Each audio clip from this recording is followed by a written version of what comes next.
Spivak, welcome to the show, my man. It's a very lonely world to be an entrepreneur. My first business at 18, Hush at 21, dropped out of university. So I had no friends. I had the biggest moment in my entire life, and I wasn't allowed to tell anyone. I was willing to go to unknown places because my pain and my reason why was so much bigger. I needed to take care of my family, and I was willing to do whatever it takes. When I was building Hush, I would wake up every single day at 2:30 and 5:30 in the morning in a full sweat. I used to have a rule: I don't get out of bed till 100 sales. You've been quoted saying that entrepreneurship is the worst job in the world. I want to unpack this. You're gonna feel alone forever. Even if you have a team of 50 or 100 people, you're gonna get paid last. You're probably gonna fail. You in? Entrepreneurs don't want this feeling. They start a business to provide value for other people. The loneliness of being an entrepreneur for me was amplified because I was alone. I don't think I've ever said this to anyone. When I sold my business, We're about to sit down with Eamon Bec. Not many people can say that they've built and sold an 8-figure business by the age of 26. Eamon's also been named to Forbes 30 Under 30 list back in 2020, and his journey is nothing short of inspiring. In just 24 months, Eamon and his business partner grew their business Hush into an 8-figure brand. Their company also made massive waves on the TV show Dragon's Den, where they earned the title The Most Epic Pitch. Today, Eamon is shifting gears to build the future of entrepreneurship with the Founders Club, a community for high-growth founders looking to connect with like-minded CEOs, founders, and executives. Our goal with this conversation is to explore how Eamon went from being a hockey player to embracing a more spiritual path, journaling, meditating, and manifesting his dreams, which included a sale of a $48 million company. We want to dive into the real challenges of building a business while maintaining health and balance, what a typical day looks like for him now, and the impact stress has had on his life. And of course, we want to understand what it really takes to build a company from the ground up. Join us as we get to the root of Eamon Spivak. what's up, guys? Welcome back to Reroot. Today, we are joined by the multimillionaire, Eamon Spivak. Welcome to the show, my man. Thank you guys for having me and giving me this incredible tea. Aww. This is it. Apple cinnamon, right? That's it. You got it. Eamon, I'd love to start right there because it must be an interesting place to be with this reputation of being a multimillionaire now. How has that changed your relationships with yourself and then your relationships with maybe your family and friends and how other people see you? I think for the people that don't really spend a lot of time with me, the perception of me is for sure changed. And also a lot of people only view me as that because that's all they know. It's all they've ever heard. But for the people I've grown up with, I don't have a lot of friends. When I say that, people get really concerned. But I really have 1 or 2 friends. I've got 4 brothers. I grew up a family of 5 boys. So they don't treat you any different. No one treats me any different. I think on their birthdays, they expect a little, a little something, but I think outside of their birthdays, absolutely not. There's been no difference. And I don't feel any different. The other day, I remember calling my friend. It was a 16-hour day, and I called him, and he was like, dude, I've been trying to reach you all day. He's like, what's wrong with you? Why are you still working like this?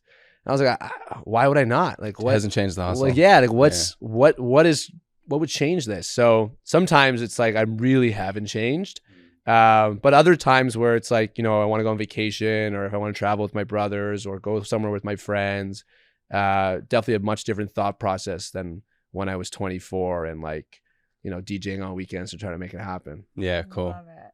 You've been quoted saying that entrepreneurship is the worst job in the world. I want to unpack this because we're entrepreneurs. I have our own thoughts and feelings around this, but you were an entrepreneur, successful, but it continues to be in your blood, this thing that you can't stop having 16-hour days. Mm-hmm. So if it's the worst job in the world, why are you still doing it? And what did you mean when you said that?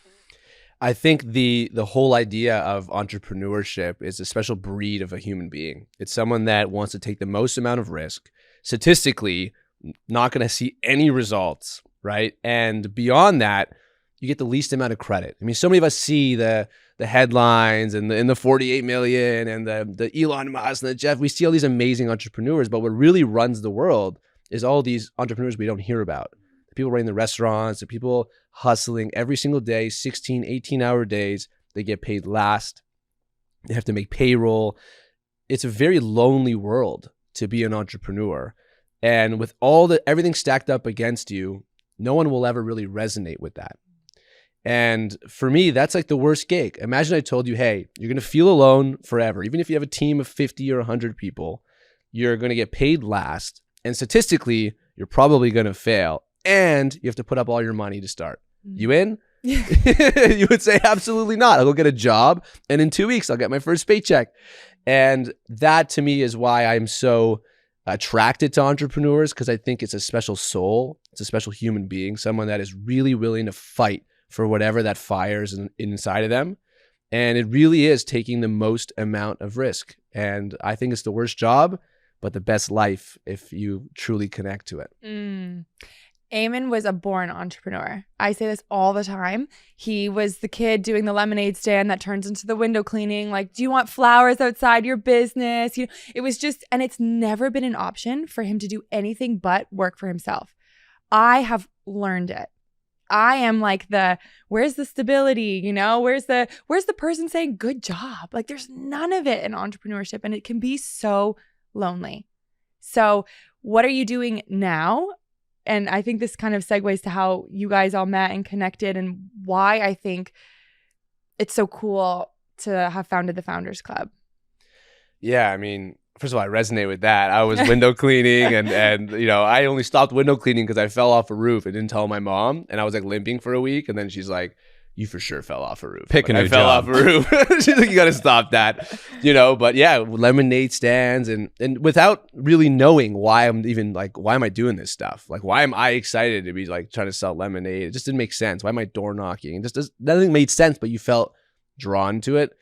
I would say, I was a very young entrepreneur when I started. My first business at 18, Hush at 21.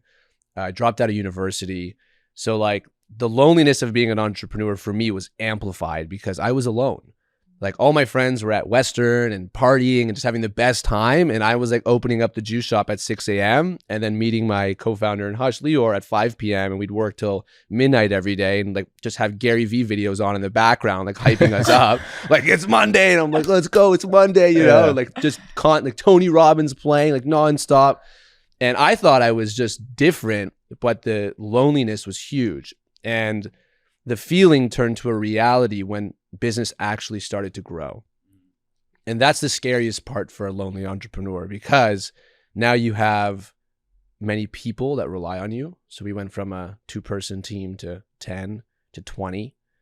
I had an acquisition to go through that I didn't know anyone in my life that's been through that before at 25 years old.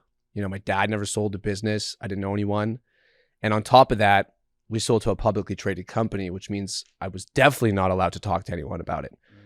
So I was on a deserted island for what it felt like pretty much 7 years. And I didn't buy a car because I was like just looked at as this weird guy. Like, to my friends are all like partying and living and hoping to get a job. And I'm like, I've got 30 people I got to pay payroll for on Monday. Like, how do I talk to you about this? Yeah. You're complaining to me about your exam. Like, so I had no friends because all my friends were in a different life. So it just extreme loneliness. And I remember when we sold the business, we sold it on a Friday. And because we sold to a publicly traded company, they didn't announce until the close of the market on Monday, which means from Friday until Monday at 5 o'clock, I had the biggest moment in my entire life. And I wasn't allowed to tell anyone. Was there money in the account already? No, but it was done. It was done. It was on the way. Legally done. Wow. Legally done, yeah. Like, it was literally done. Wow. And like no one. And looking back, I could have easily told my family, but I was so scared because I didn't have anyone to say, like, you could tell your family here. They just, the NDA says like, don't post it on LinkedIn or something. Yeah.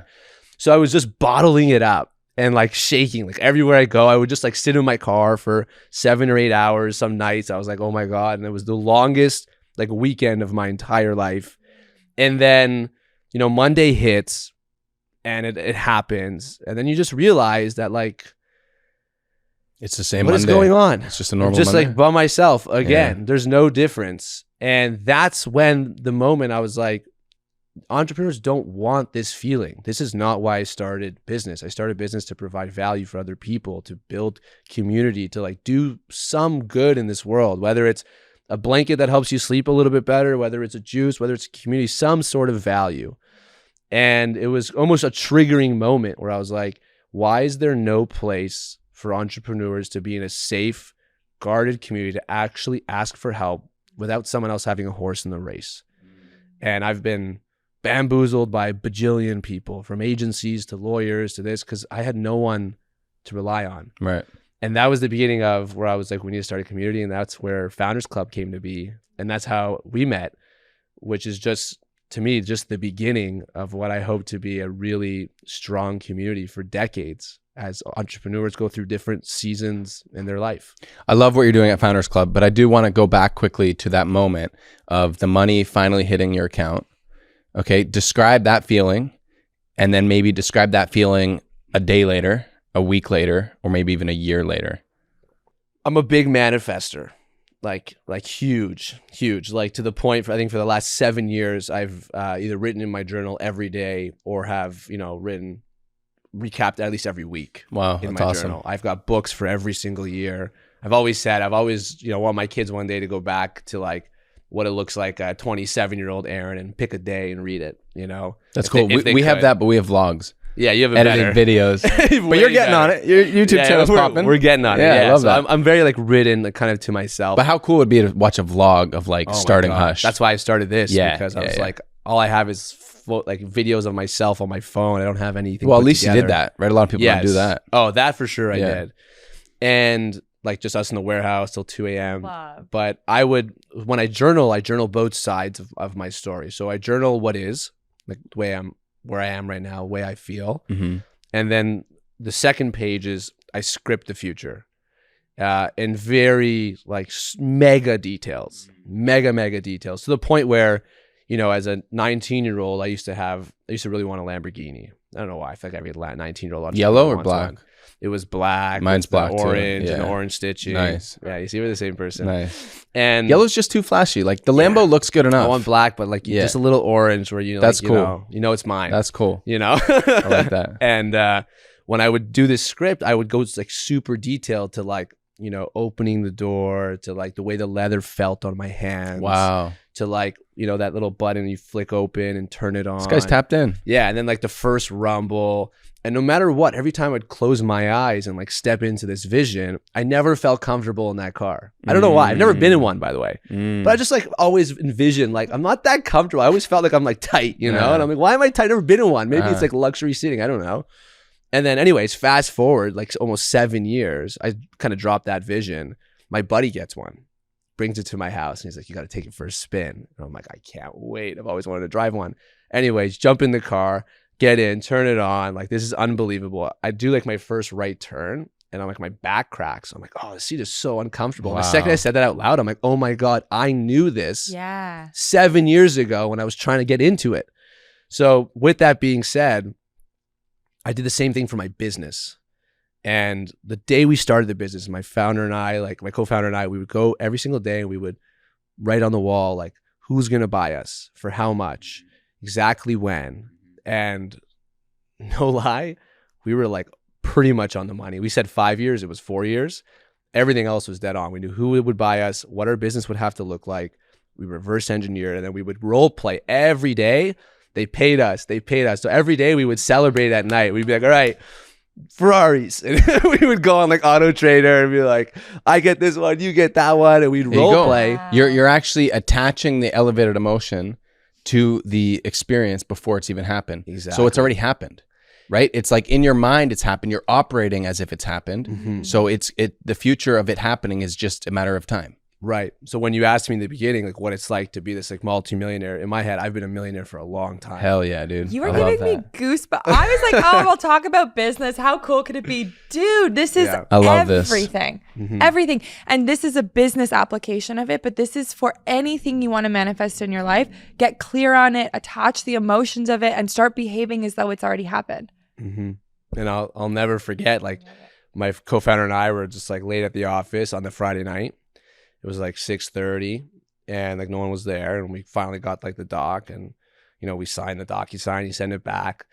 Then the CEO at the time calls us and he goes, hey, I got the doc, congratulations, it's a big moment, you guys should celebrate, really just like a beautiful message, like almost like we got drafted, and phone hangs up and I'm expecting like, we did it, like what if, like this is it, like we're gonna do something crazy. Where's right the now. ecstasy? Yeah, like get the champagne, like we're going out, and it was the polar opposite. Like we kind of looked at each other and we're just like, good job, dude. We like gave each other a hug. All right, I'm gonna go home now. And it was so troubling actually, because I remember the next day, actually Saturday we didn't even talk. Sunday, I called him and I was like, I haven't stopped thinking about that moment. Like that sucked. Like let's redo it. It was so bad. And he's like, what are you talking about? I'm like, it was so bad, dude. What, like all that pain, all that suffering, all that emotion, a year long of due diligence, publicly traded company, like landmark Canadian deal, like all this pain. And they went through, like they hammered us on due diligence. Like I lost all my hair. It was awful. Like the diligence was just so awful. I'm like, all of that for what? For like a high five? And he said something that was so true. And he's like, dude, didn't it not feel familiar? And I was like, yeah. He's like, we've been celebrating this moment for 5 years already. Like, it's not going to feel any different. And it was like a light bulb moment for us. It's like, yeah, it didn't feel like a net new, we didn't win the lottery. It wasn't a surprise. Yeah. We knew the feeling in such great detail that when it happened, it was just another day. Wow. And that's where the light bulb of manifestation all the way to the actual creation of the moment. For me, like, although it took 5 years to solidify that, that's why I'm so almost scared of my own thoughts sometimes, because I know how powerful they become.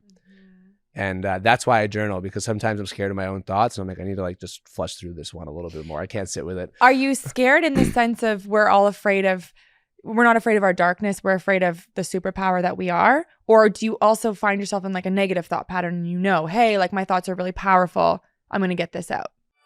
True or false?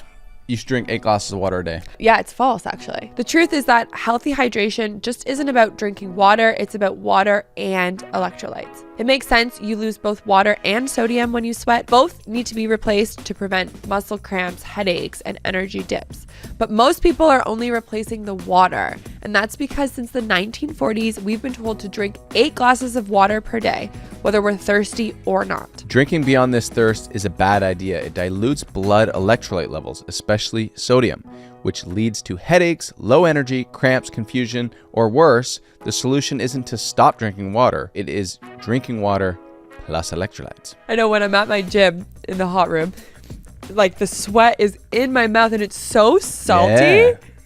Yeah, of course. I think it's a big myth about salt. Salt's good. Stay salty. Stay salty, babies. Introducing Element. It was created by former researcher, biochemist Rob Wolf and Ketogains founder Louis Villaseñor. Do you like the way I said that?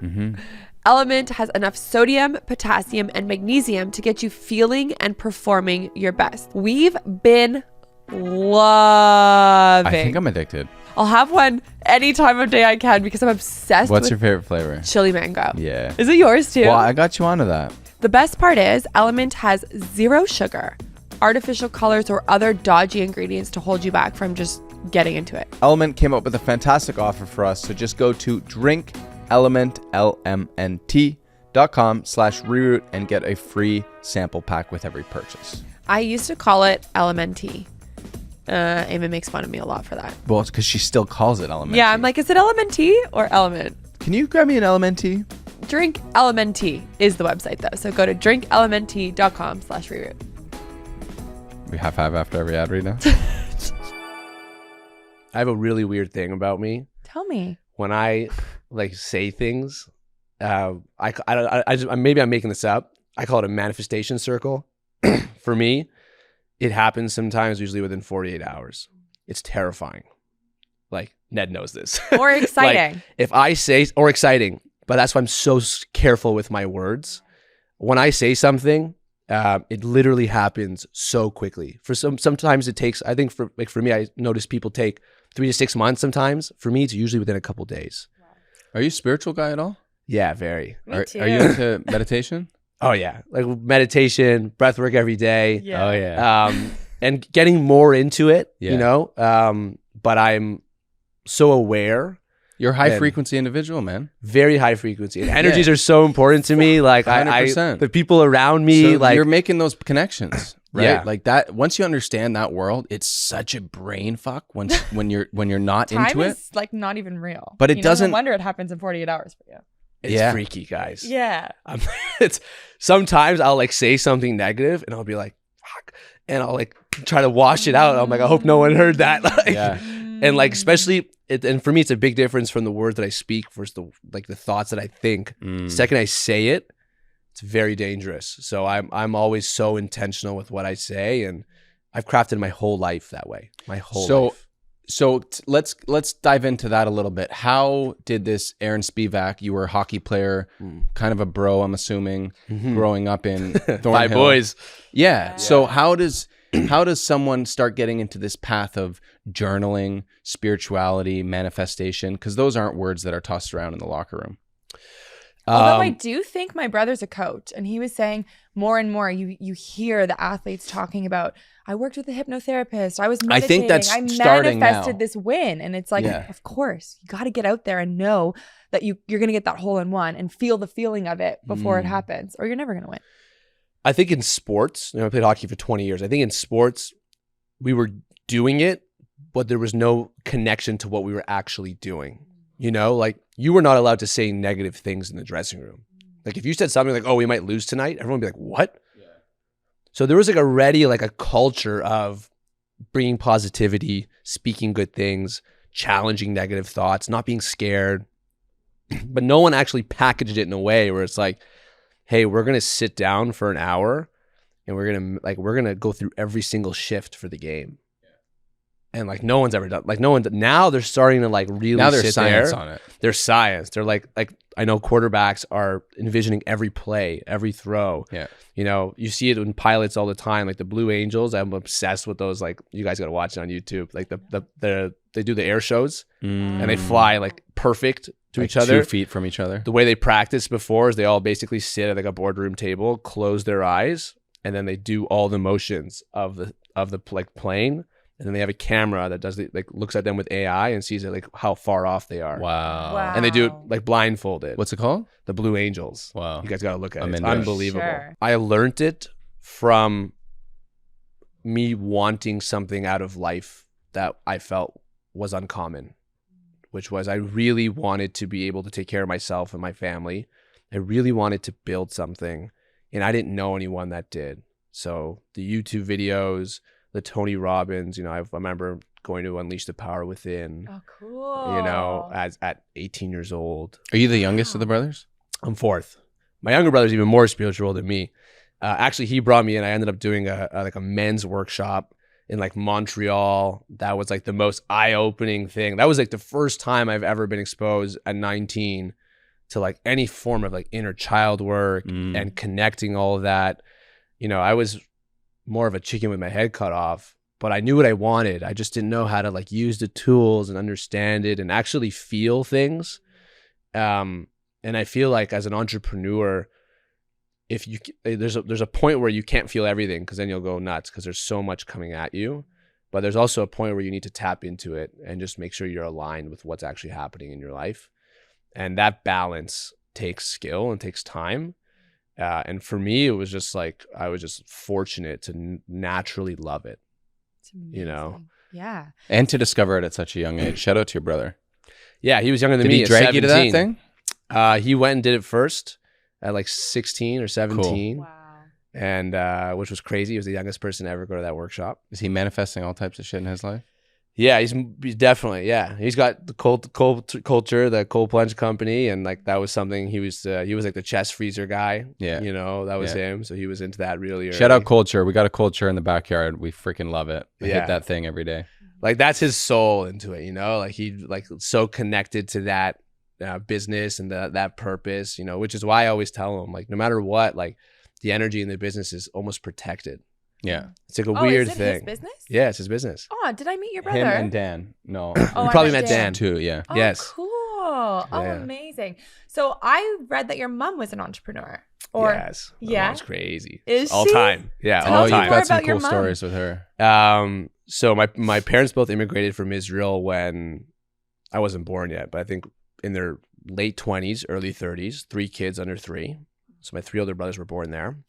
They came, typical immigrant story, nothing. My dad drove a truck for 20 years. My mom still doesn't really read or write English, so they don't know the language. Like they didn't come with like a really good English in their back pocket. My dad a little bit better. My mom comes from a family of 13 brothers and sisters in a 2-bedroom home, so you can imagine what life would look like in there. And she's just like purebred, like just a hustler, but and almost unstoppable. She had 5 boys. And her story is very special because we got to watch her build an incredible business in 5 years, like an absolutely phenomenal business. She was bringing caregivers over and placing them in people's home for full-time caregivers and nannies or whatever. And she exposed a huge gap in the market because she wanted one because we had 5 people in the house, and all the agencies were charging the girls to like come over, etc. Or they were charging the clients to put it in, to put someone in their home. And my mom just figured out a way to like make the whole transaction happen for free. And then because she did the math and she's like, they'll make a lot more money when they're already in Canada, so that we can set up a payment plan and the thing can pay for itself. And in a short amount of time, she went from 0 to a multi-million-dollar business. So we went from like a small little house in Richmond Hill, all sharing like one Ford Focus, to a much bigger house further south, 4 cars. Like I always tell people, I've seen both sides of the coin. And I'll never forget one day, I think I was 14 or 15, the government essentially changed a law that prevented like law firms, like basically you have to be an immigration lawyer now to bring someone into the country. Cut the business out. Like done one day, the whole Wow. thing. So within a matter of months, sell the house, sell the cars, her dream car gone, all the money she was making gone, all the vacations that she was going on gone. My brothers had to move out because we had to move into a smaller home.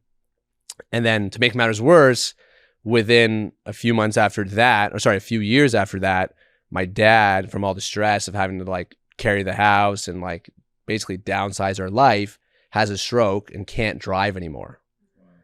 So for me, as like 14 years old, that happening up until like 18, I would say my dad having a stroke was very like transformative years where I took a lot of the responsibility on myself to figure this out, because whether I felt guilty or whatever connection I had to the situation, I never felt like it was their fault. Like they didn't do anything and it was just bad luck.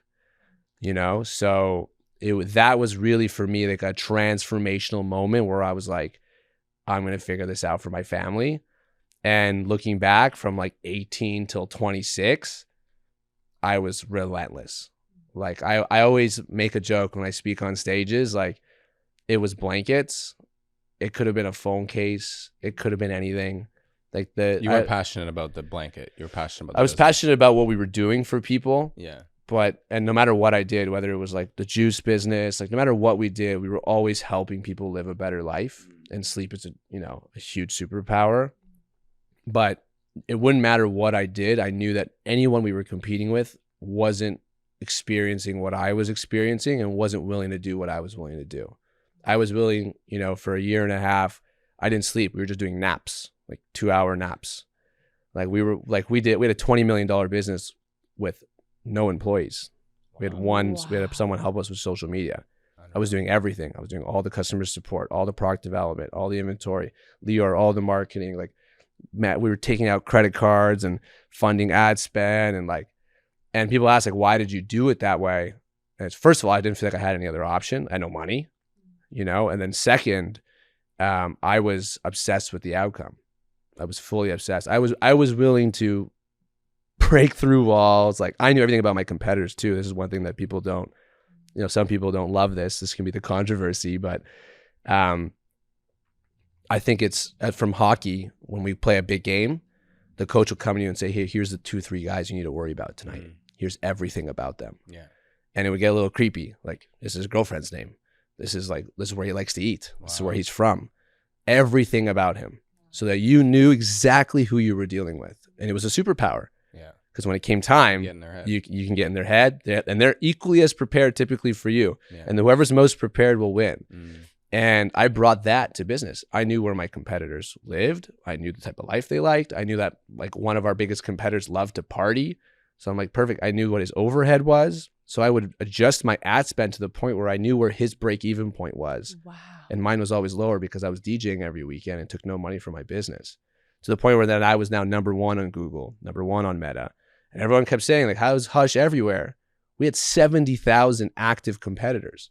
Wow. But I was willing to go to unknown places because my pain and my reason why was so much bigger than just partying or feeding so-and-so or buying a new or Gucci making bag. profit even. You Yeah. had this vision of like the exit. I needed to take care of my family and I was willing to do whatever it takes. And there was no one, no competitor, no situation that was going to compete with that. I think when a lot of people hear like, you start a business with a very clear plan to exit, it kind of sounds strange. And that's something we didn't really understand in our first business. We originally had just a chai company. And so we just built it and we're like, oh, we're making money, taking profits. And it wasn't until we rebranded Habit and now we have like a very clear exit strategy. And I think that's what separates two very similar businesses to be completely different is like building it from day one of like a plan, of a strategy of how does this turn over. Or like the reverse engineering of the thing and you reverse want to engineering it, right? manifest, Like you're setting saying. things up so if someone does approach you, it's an easy, hey, this is what it looks like. Here's all the assets, and that's And you need to believe in the end of your story. yeah. And that's one thing, like I always ask people, like, hey, just tell me how the end of the story sounds. And so much fun. Let's talk about what the end, like, what does life look like when you sell your business? What does Yeah. it feel like? Dream it up. Who's buying it? Yeah. And for me, the scariest entrepreneur is I say, what's the end of the story? They go, oh, well, I can keep it. I can sell it. Or maybe I'll sell half of it. And they're not Or someone will buy like a portion of it. Or maybe we'll go public. I don't know. Like, we'll see. We'll see what happens. In my head, I'm like, you're going to end up, Yeah. you're just going to be exactly where you are right now. Maybe a little bit bigger, but you'll be exactly where you are right now. The best entrepreneur is the one that we gravitate to and that we're like, oh my God. When you meet someone, you're like, I don't know what exactly that person's doing, but like, I believe it. Yes. That was kind of her impression of you. Who is this guy? Like- how much Adderall is he on? Like, I don't know what he's doing, Yeah. but I like it. You Yeah. know? And it was actually pretty funny when we sold the business. The guy who was acquiring our business, and he's like, we were telling him about the blanket. We're like, we stitched it here, and it's weight distribution, deep touch pressure stimulation. He's like, guys, shut up. I do not care about your blanket. Yeah. He's like, tell me about yourselves. He was so into the energy of the business because looking back, I thought he was being like kind of rude, but he was actually so right. No, the sharks always say you invest in people, Right. right? The numbers And- sound good, but that's just numbers. And the company now, the blankets is the company's doing better than ever. Oh, And that's blankets is the smallest portion of sales. Wow. So he was right. Wasn't about the Mattresses blankets. and pillows now? Mattresses, pillows, comforters, sheets, pajamas. Like we've got body pillows, cool. Like it's just such a big company now. But at the time, we were so pigeonholed into like blankets. And he was so right. And he's like, we're building something much more than whatever this blanket is.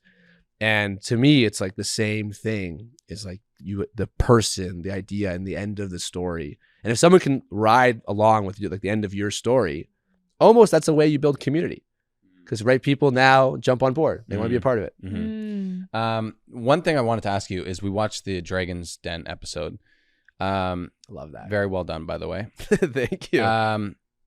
Is there something you can tell us about what that process looks like that most people probably don't know? And B, your valuation was only $4 million, but you were doing sales of almost 3 something. So didn't you undervalue the company? Yeah, you're a smart guy. Is that to just get a deal on the show? Yeah. I don't know how else to say it. Yeah. I mean, we took it very seriously up front. We came in with this big evaluation, $20 million. It was the whole thing. And the day before, or a day or two before, we went to a buddy of mine, very respected guy. His name was Michael Cronin. We looked up to him, huge at the time. And we're like, hey, we practice in front of you? You sit there, be a dragon. And he's like, sure. You know, he's got a lot of experience. We get like half a sentence into the pitch right after the evaluation. He's like, what are you doing? I'm like, what do you mean? He's like, what are you doing? And I'm like, we're going to pitch our business, you know? Like, what do you mean? He's like, you've missed the memo. He's like, you have an opportunity to speak to 30 million Canadians, and you're going to double down on the 6 of them that are in front of you? Doesn't make any sense. And it was a light bulb moment for us. We're like, oh my God, you're right. He's like, you literally have, I think it was like 5 minutes to show Canada who you really are. The last thing you want to be is these greedy kids. Yeah. Wow. And I was like, oh my God. You changed your life. We changed our entire pitch. Yeah. We dropped the evaluation. We doubled down on our give back program. Like our give back program, the company still does till today. Something we did since day one. We never spoke about because it was just a deal between Leo and I. We're like, yo, this is what we're going to do.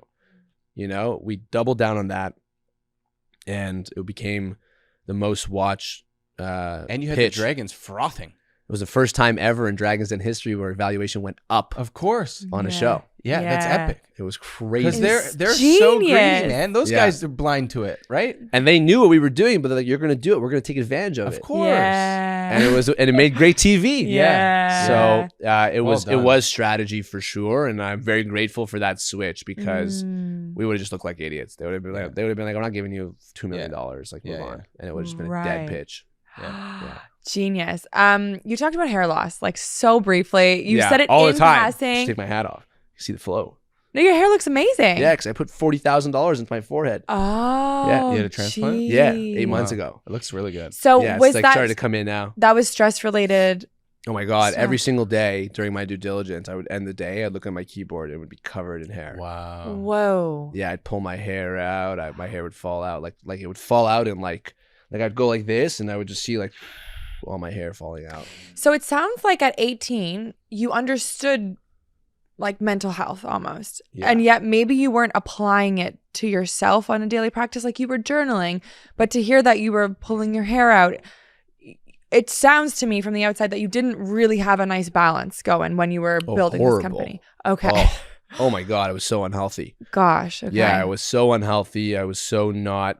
I would go most days no eating Whoa. till like at night. I would have like a meal at night, but I would fast all day. Just out of necessity for time. Like you just didn't have the time for it. I just You wouldn't didn't even think about it.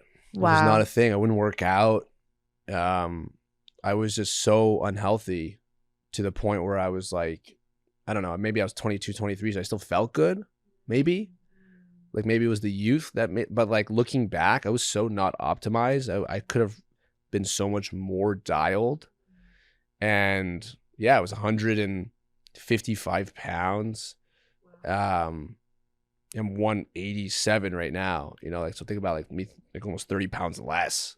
That's a big difference, you know? Do you believe it's possible to achieve a 4-year, $48 million exit and be a healthy human being? And Yeah, if so, absolutely. so Yeah. what do you like? That's there are where the entrepreneurs watching. environment, the community comes in place. I just needed one person in my life who was successful and fit to be in my circle, and that all would have been gone for me. One person. You just had almost a belief that if you weren't up doing the 16-hour days, thinking about nothing else, that you couldn't be successful because you didn't have the example of Yeah. that. I had Gary Vee and Tony Robbins and all these Yeah. people telling me that you work, hustle. And I didn't have one example in my life to be like, hey, you know, we can take 30 minutes and get this done. Hey, you know, we can take 1 hour and get you eating right. It's very simple things. And I had no one showing me the way. So do you think when you were operating in that go state of like answering emails and managing inventory and all those thousands of things you were doing, your efficiency wasn't as good as if you were to take half an hour meditation, an hour lunch, and just dial in those times? So Yeah, it's not business about would have been way better. Yeah, so it's not about like forcing matter to matter, and the more you sweat and the more you grind, you know, the more successful the business will be. It's about the strategy of how you plan your day and how efficient you are. It's almost like it's the system of your life, right? And what systems can we add into our life that will help us create efficiency? It's very similar to our business. You know, you look at some of the best entrepreneurs in the world, I've been so fortunate to like start to meet them as I go on with my journey. They are so dialed from a system standpoint. There's very clear systems on how they operate. And I know people that get more done in 2 hours than I did in my 16, 17-hour days. They're so efficient because everything is dialed in. There's no question marks.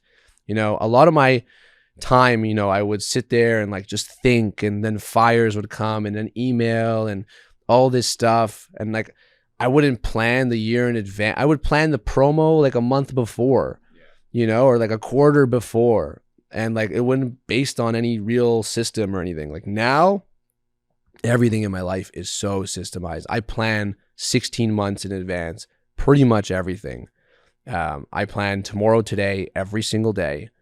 Like every single day before I go to bed, my next day is fully dialed, fully dialed. So I'm just executing. I'm just following the system. I'm not leaving random things. But when I was working 16, 18-hour days building Hush, I would literally get to the office and I would open my computer and I would allow whatever came my way to come my way for 18 hours. Yeah. And just get dragged through the day. And I would just get pulled through the day. Yeah. Because there's always stuff to do, right? There's always stuff to do. And I forget who told me this, but he said, if you don't fill up your calendar, somebody else will. Yeah. And it was like so true for me. You know, I didn't know what I was doing the next day, but I knew it was going to be a lot of things. You were going to be busy. I was going to be busy, Yeah. you know, and I learned now like that doesn't need to be the case. And like my life now, involved in so many businesses, passionate about the community, doing like supporting entrepreneurs, doing stuff for myself, working out, eating. Like I have such a crazy day. I spend more time with my family. I travel more than ever before. I took 101 flights last year. Like I'm doing all these crazy things. And I'm not nearly as stressed. I follow a very clear calendar. Your I hair have looks systems great. to support my hair, fantastic. And I really know how to prioritize my life. But if it wasn't for those systems, it would all fall apart pretty quickly. I feel like you are this like poster board of this successful entrepreneur now. So let's imagine there's a billboard that every entrepreneur is going to see Or a podcast. right now. What would be your key message of success for an entrepreneur? Your key piece of advice? I think I thought a lot about like what success means, because I feel like it means so many different things to so many different people. To me, the way I define at least an entrepreneur, a successful entrepreneur to me is someone that is full or trying to be full in all of their buckets. And for me, those buckets are family, obviously success, friends, integrity, your health. Those are really key things for me. So if I meet someone and they have $100 million business and all the material things, but their family hates them, they're not a good brother, sister, mother, daughter, and they're alone, and their friends don't trust them, and they don't have community, and their health is falling through the floor, to me, that's not a successful entrepreneur. And I'm always in love with entrepreneurs that are like either full in all those buckets or want to be full in all those buckets. But you know what? My relationships aren't that good yet, but I'm exploring them. I want like, that's an amazing person. I want to be around that person. You know, my health I'm not super dialed in, but I want to be dialed in. I'm taking the steps. I'm surrounding my people. I got the cold plunge. Maybe I don't go in it every day, but at least it's there. I'll go in once a week. That I love those people who just constantly want to progress and grow. I said I go in it every day. That's a lie. Yeah. I'll call myself out, but I do want to go in there every day. Yeah. I'm going in there. You know. Well, when you put one in your house, odds are much higher. Yeah. You know, like you're probably going to go in a couple times. These days where you just don't wanna. I've never had a day I wanted to go in. Yeah. I've never had one day it sucks where I'm like about to step in and I say, wow. But you've also never had a day where you step out and you don't feel better. And that's the the truth. thing. You always feel incredible. It's so good. It's actually amazing. So bad and so good. It's so good. It's so hard to convince people in our lives that it's so good. I know. Like I'm like, no, you just have to go for it. And they put their toe and they're like, nope, I'm out. I'm like, Yeah. okay, well. It is scary in the beginning. Yes. And it's one of those things though that makes it so much easier when the people in your life are also like doing it, you know? Like Yeah. I was just up in Muskoka and like ate every single day before I go to bed. I'm like, tomorrow I'm gonna wake up, jump in the lake. It's freezing, right? Love it. And every single day I wake up, go down to the dock, and I'm like, I'm not jumping in this thing. This thing's freezing, you know? And then like Ned will go and jump in. I'm like, all right, I'll go jump in. So sometimes Way you to need go, people. Ned. I love like, it. You need people in your life, you know, to like fire you up. Yeah, because we have different seasons. Mm-hmm. Yeah. And sometimes you're I always say like sometimes you're hot You're flying. You're buzzing. You're Yes. dialed. You're feeling good. Business is going crazy, and sometimes you're not, and you have doubts. And the beauty of a partnership, and which is why I can never be a solo entrepreneur. That is on the record. You will never see me do a business by myself, is because the best partnerships, and I've had a really good one, and actually I have multiple good ones. I've been very fortunate in that way, is you guys probably notice this amongst yourself. When the other person plays the other side, naturally, even if you're not feeling it. So if I'm not feeling hot and you're not feeling hot, but you come to me and be like, dude, business, like what is going on? Like, no sales today. Like what's going on? Like there's no traffic. Like is it the offer? Like what's going on? Is it the election? Like and even if I'm on the same wave, the best partner will just go, you know what are you talking about, dude? We made 12 sales yesterday. Like inventory's buzzing. We have some amazing things in the pipeline. Things are working, and you just instantly feel better. Even if I felt the same way, to me, that's superpower. Imagine we can replicate that in all the buckets of our life. When you're not down to work out. And if I'm also not down to work out, but I recognize that in you, I'll be like, let's go work out. Yeah. And vice versa. You'll recognize it in me and you'll pull me up. Mm-hmm. And that is an unstoppable team. Like I always say, like, give me like 2 or 3, like just incredible people, and we can do anything. Yeah. We can do anything. We can take over the world. We can build anything we want. Just give me 2 or 3 incredible souls and it's game over. Yeah. I love that. Just quickly, while we're on relationships, where are you at with romantic relationships, partners? Oh, are you that's too a fun busy one. on your personal, Why are you laughing? on your personal journey? Are the girls in the DMs? Hey, Aaron, I like your watch. Yeah, a little bit. Especially now because Ned's making fire content. Baby, do you want to save us some valuable I time didn't know you were talking to me. during this holiday season with fewer trips to the grocery store? Yeah. Welcome to HelloFresh Market. Mm-mm-mm. There's over 100 add-on items you can add to your weekly box, like quick breakfasts, packable snacks, beverages, and more. And if you're traveling for the holidays or you're just too busy to cook at home, you can easily skip a week's delivery if you need to. So there's no commitments. I feel like we used to love cooking. We used to think it was like no big deal. And since becoming parents, it just changes everything. It sparks excitement about your meal. That's the biggest thing. So it's like a new recipe, chef inspired. I always talk about the falafel wraps we had that one time, but like pickling jalapenos and onions and all of these little garnishes that I just wouldn't do otherwise. I love your passion for I was pickling. just going to say, I'm so passionate about it because I never pickle. We should pickle more. I know. I also made a linguine dish one time because Frankie was in a pinch. She starts getting hungry and she definitely inherited her hanger from Eamon and I. She just started going off and I was like, I don't know what I have in the fridge. I'm like, oh, the linguine from HelloFresh. All prepared, ready to go. You just got to cook it. For new subscribers only, and it varies by plan, but we have 10 free HelloFresh meals when you go to hellofresh.com/free reroot. Hurry. Get over there. Honestly, You don't know you need it until you need it. Does that make sense? No. Anyway, you need it. When I was younger, I had a long relationship and I was building Hush. And then post acquisition, I had another relationship. And then now I'm single. So, and both those relationships were actually really incredible reflections of myself at the time. I learned like so much of about who I am, what I like, what I don't like. And I'm so fortunate to like sit with that for a little bit and start to really know. Cause like, if you would ask me what I wanted at 21 in a partner, it would have been a completely different list than what I asked for at 25 and then what I asked for now. So I've never been more clear in what I want, but I'm also like, Be careful. She's here in 48 hours. I know. Speak We it out say this there all and- the time. I literally, I won't say this on the pod, but I literally said something out loud, and within 48 hours, it was like right there, and Ned was Wow. like, yeah, "This is insane." Yeah. like, I love what it. are the odds? You know. Yeah. So yeah, I'm very clear, but I'm also sort of like I'm turning 30 in January. I've got the most transition happening ever in my life. You know, I fully exited Hush in April. I'm never been more in love with the Founders Club and a community of like just going so deep into it. And like I have such this great plan to build so much value for everyone over the next year.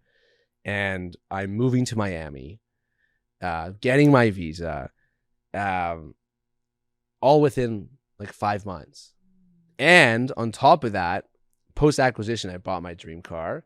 had it stolen like 2 months ago. I had like a home invasion, which is like, I guess like a Toronto thing now, right? Everyone gets like home Okay, invasion. Eamon hung out with you, comes home, tells me about these home invasions. I'm like, I'm the universe has my back kind of person, doesn't even need to lock my door kind of person. I'm like, man. lock it down, like scary I was the stuff. same way. It's the same way. I had It was a gate in your too. home. I have a gate. Yeah, I had a gate, like my front gate, like not easy to get in my home. Didn't they track you for a bit and figure out your patterns? Must have. Yeah. Must have. Oh, or maybe it was dude. like, you know, whatever it was. So I've had like so much like Well, just, let's quickly, what happened I went to sleep. with your hush blanket? With my hush blanket. So I was in a deep sleep. And I wake up. I heard like raccoons or I don't know. You heard something at night? I heard something going on, but like it wasn't clear that someone was in my home, you know? Uh-huh. I wake up. I wake up like pretty early. I open, like I go downstairs and I see my clean lady there. And I was like, you don't have a key. So how did you get in my house? And she's like, well, the door was open. Like, I'm like wide open? wide open? She's like, yeah. I'm like, and then like Wow. my first thought was like my car. And like, this has been a car that I've manifested for over a decade. It's not like, the my Lambo? screens- No, it's the G-Wagon, but it's like a piano edition. And I searched far and wide for the specific spec of every little thing. I just got it too. And the first thing I'm like, my car. And I literally just like, I had like the drapes. Like I pull up the drapes and I see like the whole gate, like fully dismantled, Wow. car gone. My watch is gone. Like they went through my, and then I look at my house and I'm like, wait a second. I didn't make a mess like this. It was like a raccoon went through my house. Wow. All like torn to shreds. Oh my god. And I was like, fuck it, I'm getting out of here. I didn't feel safe in my home anymore. So it was a rental, thank God. And by the end of the month, I was out. And I was like, this is like the sign. Like, what an ending of a chapter, you know? Like, I ended my relationship in this house. Like, I built my company here. Like, it's just such a big transitional moment in my life where I'm closing one door and opening another. Also turning 30. Let's just pause to say, like, so many people could be such a victim to that situation. And of course, you're feeling so many things, I'm sure, but you're calling it a transitional time and a time to end a chapter. And you're taking the sign as, hey, okay, it's time to get out of Toronto. Not as this, it's time to get out of Toronto. It's not, because everywhere has these potential events, you know, robberies. We went to and Colombia whatever. for a month right after. Like, Exactly. it's the same, you know. Exactly. Yeah, I think perspective is important, you know? Like my journal that day, which I've kept, I like right away, I'm like, I gotta let this out, you know? Like even when it happened, I didn't call the police right away. I went on a walk. I was like, I gotta go for a walk here. I gotta process this moment right now. Like I was like, what am I gonna do, you know? And I went on a walk, like about 40 minutes, you know, called my dad. I was like, they took my car. He's like, my dad, like always, like just this guy is like this. Nothing makes him happy. Nothing makes him excited. It's unbelievable. He's like a rock. He's like, cool. Well, you'll have to get another one. I'm like, yeah. He's like, cool. You need me to come? I'm like, no. He's like, cool. All right. Well, have a good day. Like it was like just yeah, It's like just a car. yeah, like just like whatever, you know, like Yeah. move on. And I like sat with there and I was writing in my journal and I'm like, what is being shown to me here, you know? And it was a clear sign of like just the ending of a chapter, you know? And it's just so much was ending and so much is beginning, all within 4 months for me, that I really wanted to just like take that as the sign. That was the beginning. So I've never been more excited, more energized. I've never been in better shape really in my whole life.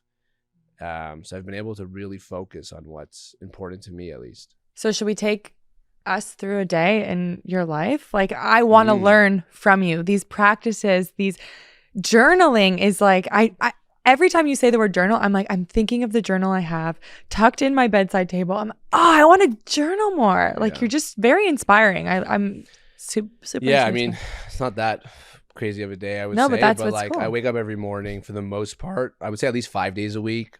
Breath work. Just do a 10-minute Wim Hof on YouTube. Oh, Literally the just do a little 11-minute. Yeah. I just put with that the out 3 in our holds. Yeah. Yeah. Don't you hold forever? Yeah. Oh, I paused. Oh, you pause the video Oh now. yeah, I hit 6 minutes on that one time. Get out. Yeah. Oh, man. 5:59 or something No like that. way. Yeah. Okay, I don't think I've gone better than like maybe 3, 4 max. It's unreal. Not a competition. No, Definitely. No, it is now. I'll see you in a week. He's going 11 minutes. I'm doing it in a pool. It's insane. Love It's it. insane Yeah. how long you can hold your breath. Yeah. It's especially once you get going. Yeah. Yes. Cool. You see the progression. Yeah. Yes. Yeah. So pause the video now. Yeah. He's so cool. Thank What do you. you find the benefits of doing that breath work are for you on a daily basis? I feel like it's just a moment. I don't know where your head goes. Some people just go nowhere. It's very meditative. I don't. I go into like deep manifestation of like, all right, this is what the next week looks like. This is what the next month looks like. And I do it every day. So I'm crafting the future every single day, like during those holds. And sometimes if I'm on a good wave, my hold's longer because I'm like, I'm not done yet. And I'll keep going. So that part's been really fun. So just to paint the picture of Aaron Spivak waking up, you got the alarm or no alarm? No, I wake up When you wake up. I wake up. Love that. Yeah. And then is the phone right beside your head or no?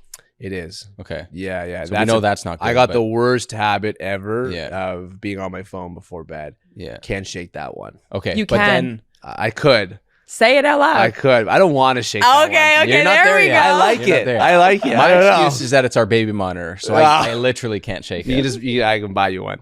Yeah. true. Exactly. So then you wake up when you wake up, and you just right away hit the breath. You don't even. I wake Scratch up your pretty balls or much. anything? You don't look no. at the phone? Right away. I get up. No, I look at my phone right away. Oh. Right away. Yeah. I was just admiring all these healthy Yeah. habits of Aaron. Me and my phone have a very. I'm so much better. I'll tell you guys when I had. Well, what are you my- looking for? You're looking for a little hit, right? You're looking. Oh, did I get any messages? Oh, did my Yeah, Instagram for pop sure, in? some form of dopamine that I need. For Yeah. sure, it's different every day. Yeah. But way better now than it was when I was building Hush. I would wake up every single day at 2:30 and 5:30 in the morning, in a full like sweat with the cooling sheets, in a sweat, anxiety. I would have a rule in my head that I just made up. If at 2:30 in the morning we weren't at 30 sales for the day because the day Oh starts my at gosh. midnight, I would just wake up like, okay, then I gotta get to work. Wow. And I'd have so much anxiety. I would check and I would see like 21 Shopify notification. I'd be like, all right, I'll go back to sleep. And I wake up at 5:30. If we weren't at 60 for the day, Oh my holy. God. So that was me for 5 years But straight. what would you do differently if you woke up and it was 50? What are you I doing would get at on 5 I would a.m.? get on the chats because we have like a bot on our site. Like people chime in, and I would just start selling people. And I would text all the abandoned cards. You'd be replying to customers like nonstop. like Yeah, trying what's to holding upsell you? them on. I would go off. I would go to all the abandoned carts for like Oh the my hour, God. and I would text them. I would say, "What's holding you back from this purchase?" And I would convert them on the spot. I'd get us to 25 sales. I would go back to sleep. Whoa. Wow. Yeah, I would not get out of my bed. I used to have a rule. I don't get out of bed till 100 sales. So if you want me out of bed, you better be at 100 sales. Dude. So let's call it the old you and the new you. The new you is wouldn't way do better. that. The new you wouldn't do that, right? Or would you still? Oh, That guys, just remember what I doesn't said seem before? sustainable. I would do anything to be successful. Anything. We had $20 million in sales. I was DJing every weekend for $500. So I didn't have to, so I could pay my rent. So I didn't have to take any money out of the business. So I could put every dollar into ads. I was insane. I had everything. I was unstoppable. So that was my previous relationship with my phone. I'm way better now where I sleep the whole night. And I check like, not really. Like I'm almost like, What are you checking now? Hush still? Or no, I like soul tie. He doesn't care about how. No, but he, It's way past. yeah, Tinder, No, I don't do any dating apps. IG. I check IG.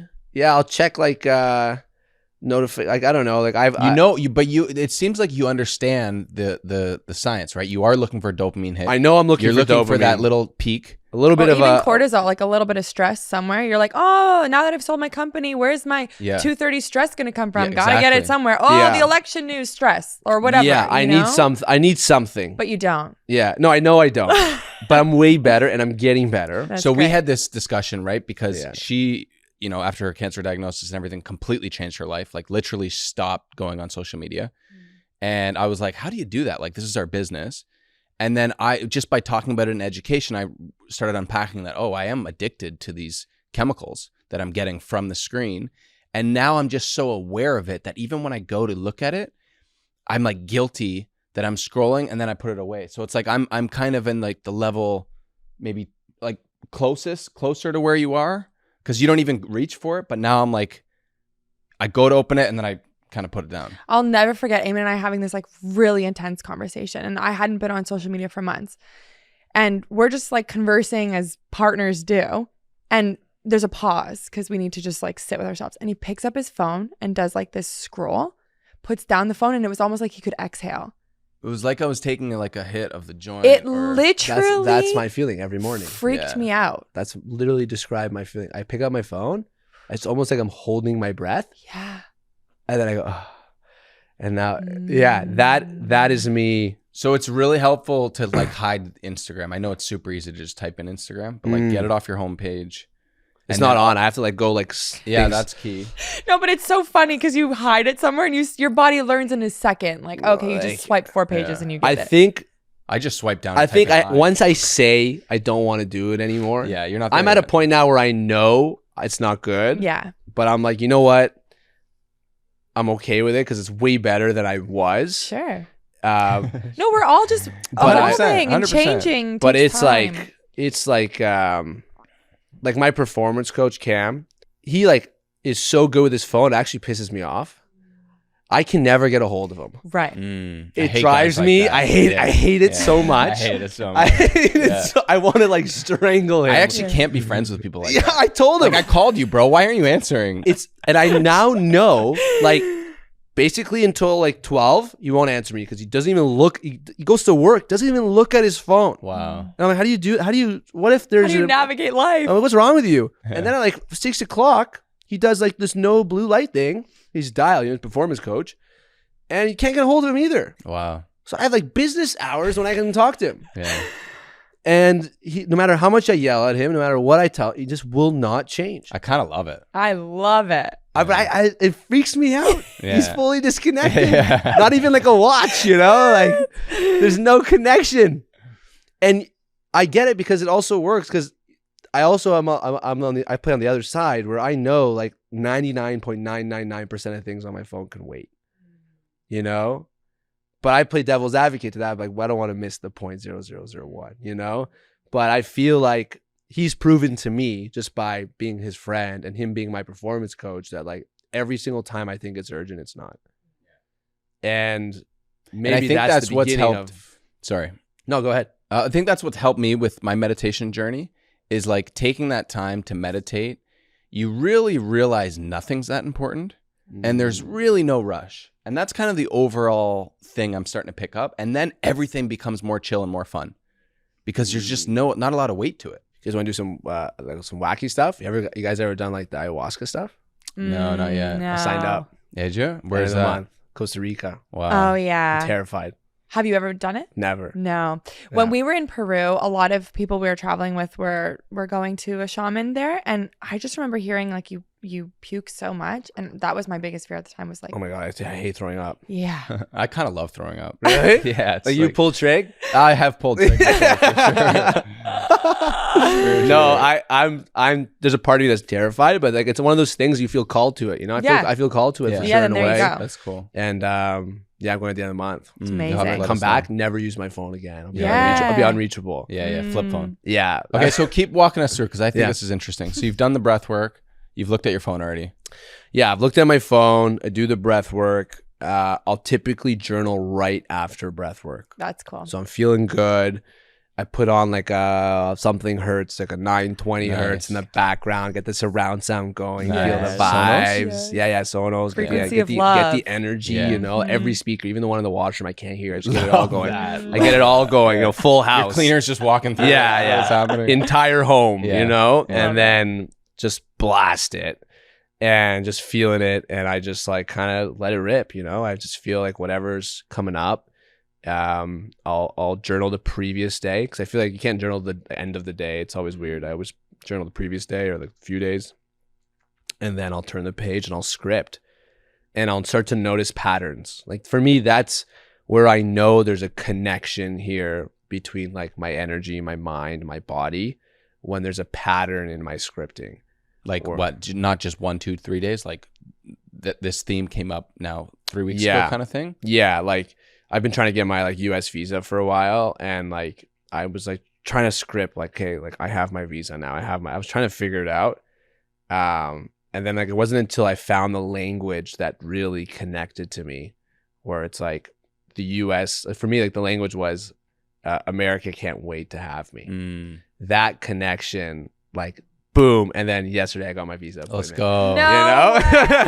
Like once that happened, and then same thing with my car. Actually, the insurance company didn't want to pay me out on it because they thought I was involved, which was like super sketchy and weird for 4 months. Wow. To the point where I'm like, oh my God, I'm never going to get paid out on this car.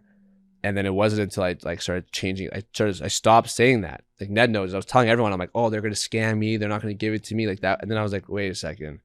They paid me out exactly this amount. It was off by $2,000. I was almost dead on. Wow. And every day I'm like, oh, they paid out, and like this is what I'm going to do with it. So I started adding purpose to the future payout, and I started connecting with what I'm going to use the money for. That is so And delicious. then literally a week ago, I got my Come payout on. out of nowhere. They dropped the investigation out of nowhere. They're like, all right, here's your payout. And I'm like, no way. Dude. That whip is probably a lot easier to find in Miami, so you'll be fine. Yeah. Yeah, you know what? I've actually dropped the luxury vehicles now, Nice. to be Yeah. honest. Yeah. It was all a lesson. You see what That I was mean? all the old Yeah. you. I needed it. I had to Exactly. check the box. Yes. I don't need it. Now I just need like an A to B, you know? Like a nice A to B, don't Yeah. get it twisted, but not a $250,000 A to B, you know? Yeah. Like let's scale that thing back. When we were telling my brother this morning we were going to be talking to you, he's like, I hate when entrepreneurs who have made it then say, you don't need the things, or you don't need the money, or it doesn't change you. He was basically looking for a piece of advice when you're in that building phase, or in that Aaron at 20 who's like, I'm up at 2:30, nothing's going to stop me. You know, how do you tell someone that it actually doesn't change you, if that makes sense, or that the luxury car you so desperately are manifesting and want isn't the thing that is going to fill you up? One of my mentors gave me the best piece of advice of all time, because I said the exact same thing to him. I said, he would be like, Aaron, just focus on your family and your friends. I'm like, enough. You have a Rolls Royce. You own the golf course. Like, enough. It's just so, like, I was so frustrated. And he told me, he said, don't ever let that change the narrative of you must first get it to realize you don't need it. Because that was so true for me. Like, I only know I don't need it because I had it. And it's so hard for you to be like, oh, I don't need it. That's almost in a way just giving up, in a way, at least to me. Like, oh, I don't need the big house. Well, first get the house, then tell me you don't need it. Because right now you're just sounds like you're scared of that big idea, right? And it's a scary feeling, you know? So for me, it's like, I know deep in my heart what I like and don't like because I've tried it. I haven't tried it all. And that's why I still have some things I want, you know? Like, I want a basketball court in my house. I want it. I need that. I have this vision of like my future son, you know, like me going like off the backboard and him like catching it, you know? Like, I have this clear vision. Yeah. But for all you know, I might be here in 10 years from now and be like, guys, that basketball, what a headache. Don't get it. But like, I can only say that once I have it. And that I feel like is true for every entrepreneur. You can never tell an entrepreneur, oh, don't sell your business. Like, sell your business first, then decide if that was a good experience for you. Right. I love that. Yeah. I love it. So I agree with your brother completely. Yeah. Go get it. Yeah. Go get the car and then decide that it's not for you. Mm-hmm. But I don't like when people are like, oh, like fancy cars are a waste. You get no happiness out of it. I was like, well, have you ever had one? Yeah. We bought a Rivian this year. Those are sick. Love it, dude. Yes. And it was like a true high for like, maybe it lasted 2 weeks. That's good. And usually it's like a couple days. Yeah. Yeah, no, I was vibing it, you know? You pull up, you pop the frunk, everyone's like, ooh, there's a frunk. Load the groceries. Yeah, exactly. But now it just feels like I do love it. It's a great car, by the way, if you are shopping. For A to B. I'm not an electric guy. Yeah, but you might be. You know? I gotta drive Dude, first. gas stations suck. They suck. I know. Maybe I just had a couple bad experience with Teslas. But maybe like I have never experienced like leaving my house with a full charge. You know, I never had. Yeah, like I never worry about it because we have the plug at the house. Okay, so maybe that's the play. I want to go back to like the scary thoughts that stop people from doing the big ideas. I know we talked about it really briefly in the beginning, but one of the quotes my sister had in lipstick as a kid was that one that's like, we're not afraid of our darkness. We're afraid of how magnificent we really are. Talk about a scary idea that you currently have that, you know, you're like, whoa, that's a big dream or a big moment? I've got a lot. Tell me. Sometimes I feel like I play both sides. So there's sometimes where I actually feel like I don't really like deserve the big idea. Like I can't own it. And then there's times where like I went to the Leaf game yesterday with my banker and he pulls out this chart, obviously at the game. Like I'm like that guy with a suit at the game. He's pulling out a spreadsheet. And I'm like, dude, what are you doing? And he's like, cool, dude. Like you're going to be a billionaire. And I felt so uncomfortable when he said that. I was like, what are you talking about? Like I haven't done shit yet. And he's like, no, like, look, like this simple things, like you don't really have to do that much. And I was like, I started to get like really like tight chested. And I was like, no, not me. Like, and I was driving home and I was like, why did I have that reaction? Like, why do I feel like I don't deserve that? Why do I feel like I can't own that? I can't live that. And that's a terrifying idea. It's a terrifying idea. And then also on the flip side of that. Why is it a terrifying idea? Why do you feel terrified of that? Truth is, I don't know yet. I don't know why I had that reaction to it. I think just like where I'm at right now, I find a lot of difficulty in romantic relationships. My mind goes crazy. You know, I have a lot of people think one way about me. They don't even know me. And they're in love with that idea of me. And my mind just goes crazy and I typically like stray away. I'm like, you don't really know who I actually am. Like, you know, and I feel like that only gets worse. More money, more problems. With more money, you know? And my saying used to be more money, more problems. Bring on the problems. You know, that's what I always said. But as I started to navigate, like, and I start to meet, you know, in Miami, it's much more frequent. You start meeting these guys, $100 million, $1 billion guys. And I actually like sometimes feel bad for them. And I know some people are like, oh, you feel bad for a billionaire. It's like, no, I don't feel bad for his financial situation, but I feel bad sometimes with the way he has to navigate life because in every situation, people are out to get you. And it's so hard to decipher who is and who isn't.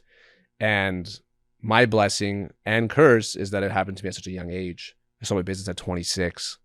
You know, most people are like starting their job. And it's a very interesting thing, like almost to a point where I realize I'm like, I'm not going to be a billionaire anytime soon because I that energy, like I haven't even, it can't even hit me yet. You know, I'm so not ready for that. But on the flip side, it's like, I need to go and explore why that's the case because I can do so much good with that money, you know? I can provide so much value to so much people. Like I would do so much with it, but it's the idea of me that I'm not cool with yet. So yeah, it's a scary idea. And I feel like a lot of people have that in their businesses. You know, some people, they go, I don't want to sell my business because of what someone's going to do with it. It's like, who told you that's like a big bad wolf's going to buy your business? Like I had an incredible person buy my business. We're in all the stores now. Like they've grown the team. Like Tasha could be around for 30 years. Like I never once thought of like a big bad situation, but it is important to check in. Like, why is that beautiful future, that bigger future, so scary? Totally. And how open and honest and vulnerable of you to even, I know you're on a podcast right now, but just to have that conversation with yourself on the way home. I don't think we give ourselves permission to just say like, why was that my reaction?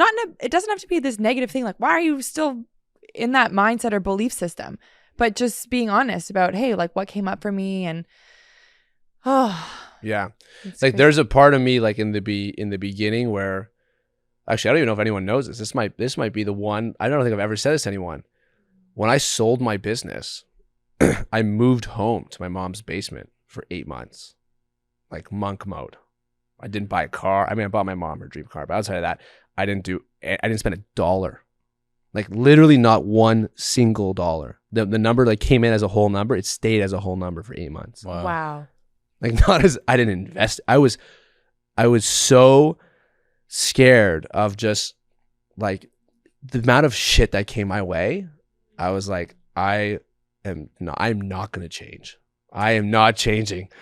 Like, I will not be the guy that like got a check and like now he's at like, I wasn't at the clubs before, but like, you're not going to see me like spending and just, I'm going to be the same guy. And I was dialed for eight months. And it wasn't until I like had to literally hire a coach to be like, yo, you can like take $5,000 and we can go get you some new clothes, or you don't have to wear the same shirt every day. I was like, but Zuck wears the same shirt today. He's like, don't worry about Zuck. Hey, Zuck's balling now, bro. You seen him? He figured it out, right? Yeah. It just took him a couple $1 billion to figure out to Yeah. buy some clothes, you know? And I like went to Yorkdale and I like spent $5,000. It was crazy. I was like, and I went to the Holtz, you know, with $20. Ooh. It was a crazy feeling. And I was like, oh my God. I brought my mom and I was like looking at the jeans. They're like $800. I was like, I'm not buying these fucking jeans. No fucking way. $800? How much? $800? I just DJ 2 nights in a row for $800. Wow. And it took me a long time to open up Mm-hmm. and allow for more abundance to like come into my life. And like that, it was a 2-year process. And now like money flows in and out. Like it's a revolving door for me. And it's like all dialed, and I have systems in place, and I have people that I trust to do certain parts, and I don't feel like I'm doing it all by myself. Amazing. But that took time. So I feel like that's the same thing with these big scary thoughts. Totally. You got to cut them up Yeah. and break them down into little things. Like, hey, first things first, let me stop wearing the old Navy t-shirt and like let me just go buy one nice shirt, see how that feels. And I feel like that's going to be the case with any scary thought. So, you have one? No, I just think this idea of being a spiritual person means you're like this monk. I thought that was really funny that you move into your mom's Monk mode. basement. You're like monk mode, right? Yeah. I really believe that a truly spiritual person is so abundant. Whatever that monetary abundance looks like for them, but they're just living in this state of flow, of true abundance, you know? And my mind around money changed so much when we were sitting with your mom's friend, Jacqueline or something. And I had that, so much resistance. We were starting to build a company and I was like, I just don't want it. Like money's bad. And, you know, like I didn't grow up with a lot of it. And I had all these beliefs I was throwing at her. And she just hit me with, but imagine what someone like you would do with money. And I was like, oh, I can give. I can contribute positively. I can do. And it was just this real shift. And then the business started doing so much better. The abundance started flowing because honestly, my energy was saying no, like I'll work all day, every day, but actually no to the big abundant thing. And then as soon as you crack it open, it's amazing. Isn't it? And I think the most powerful thing is even if your business is not flowing, but if you can attach those emotions and trick your body like we've been talking about, it's like you're already living like a millionaire. You know, sure, you can't buy the G-Wagon yet, but you feel it. You feel like you are, and you start to network differently. You start to wake up and do breath work because, you know, that's how you feel. You feel like you want to start your day right. Like there's all these different things, and you start becoming a different person. And then I think you start drawing that future to you. Yes. Yeah. I find like my environment starts to mirror a lot of those feelings that I have. And, you know, like my 2 closest friends, and like my best friends were 5 years old. Within like 6 months of my acquisition, out of nowhere, just like made like a couple $1 million, like out of nowhere. And I was like, what? And I just started to realize like that my circle, like everyone just started winning. And at first I took 0 credit, but like then they started saying it. They're like, well, once you started making money, we knew it was possible. And I was like, what? Like, I've been making money for years. What are you guys talking about? Like, you needed an acquisition? Yeah. You know? And but like it was like a real moment for them. Yeah. And like that's another thing is like, so that environment in that circle, but yeah, to use it for good, to be around good people is just They say key it's to that. contagious, but there's actually science now that with, you know, each human has an energy field. And when you're surrounded by this positive, abundant people with this bright energy, it starts to splash out on you. Yeah. Yeah. Like I always say like the best thing to watch it in real time is when someone gets into the cold plunge for the first time. And I always say the same 2 words. I always go, you're good. And then just see them like kind of melt. And it's like, who else, like where else in your life can someone just come in at the right moment and be like, yo, you're good. You're good. And like just those 2 words can transform someone's entire day, week, year, business.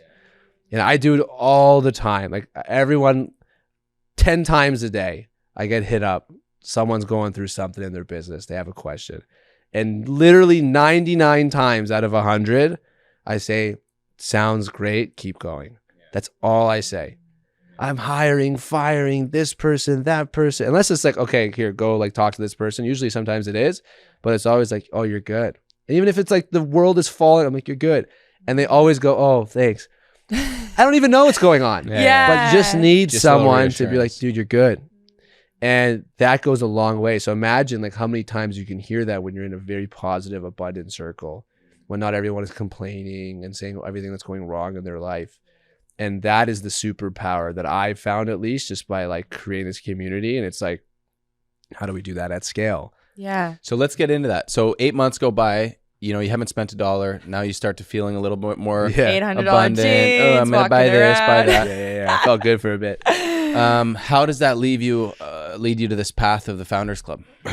I was like, with my business coach, I was trying to figure out, like, he's like, all right, like, make sure you have to define your best day ever. Let's figure out what your best day ever is. And then we'll craft your entire life around your best day ever. You can live your best day ever every day. And I was like, perfect. Best day ever for me is like, get to like sweat some way. You know, I love sports. So I'd love to play some sports even every day or a couple times a week. Spend time with friends or family, build business, and like go hang out with like cool entrepreneurs, like have a good time. And he's like, cool. Like, how many entrepreneurs are you hanging out with now? I'm like, oh, not. He's like, how do you know you like that? I'm like, I don't know. I think I would. He's like, well, why don't you go test it? I'm like, how am I supposed to, like, what am I supposed to do? Go to a conference? Like, I always feel like the energy there isn't for me. And he's like, why don't you host dinner? And I was like, a great idea. So I hosted dinner in Toronto, 20 founders. I just texted them. I was like, hey, like, tabs on me, like 6:30 come. Like, I just want to bring cool people together. Nice. Cool. And we were there till 11 o'clock at night. No one wanted to leave. And one person went to like one of the houses. We had an after chill. How did you even curate these businesses? Just random companies you knew existed? I just like people I knew. I just like texted them. I'm like, dude, you come. Hey, you come. You come. And I just put like 20 people together. You guys are the same person. Yeah. That's like your dream night, no? 100%. yeah. Everyone wanted to come, you know? Yeah. And then I was like, and it was like, we finished.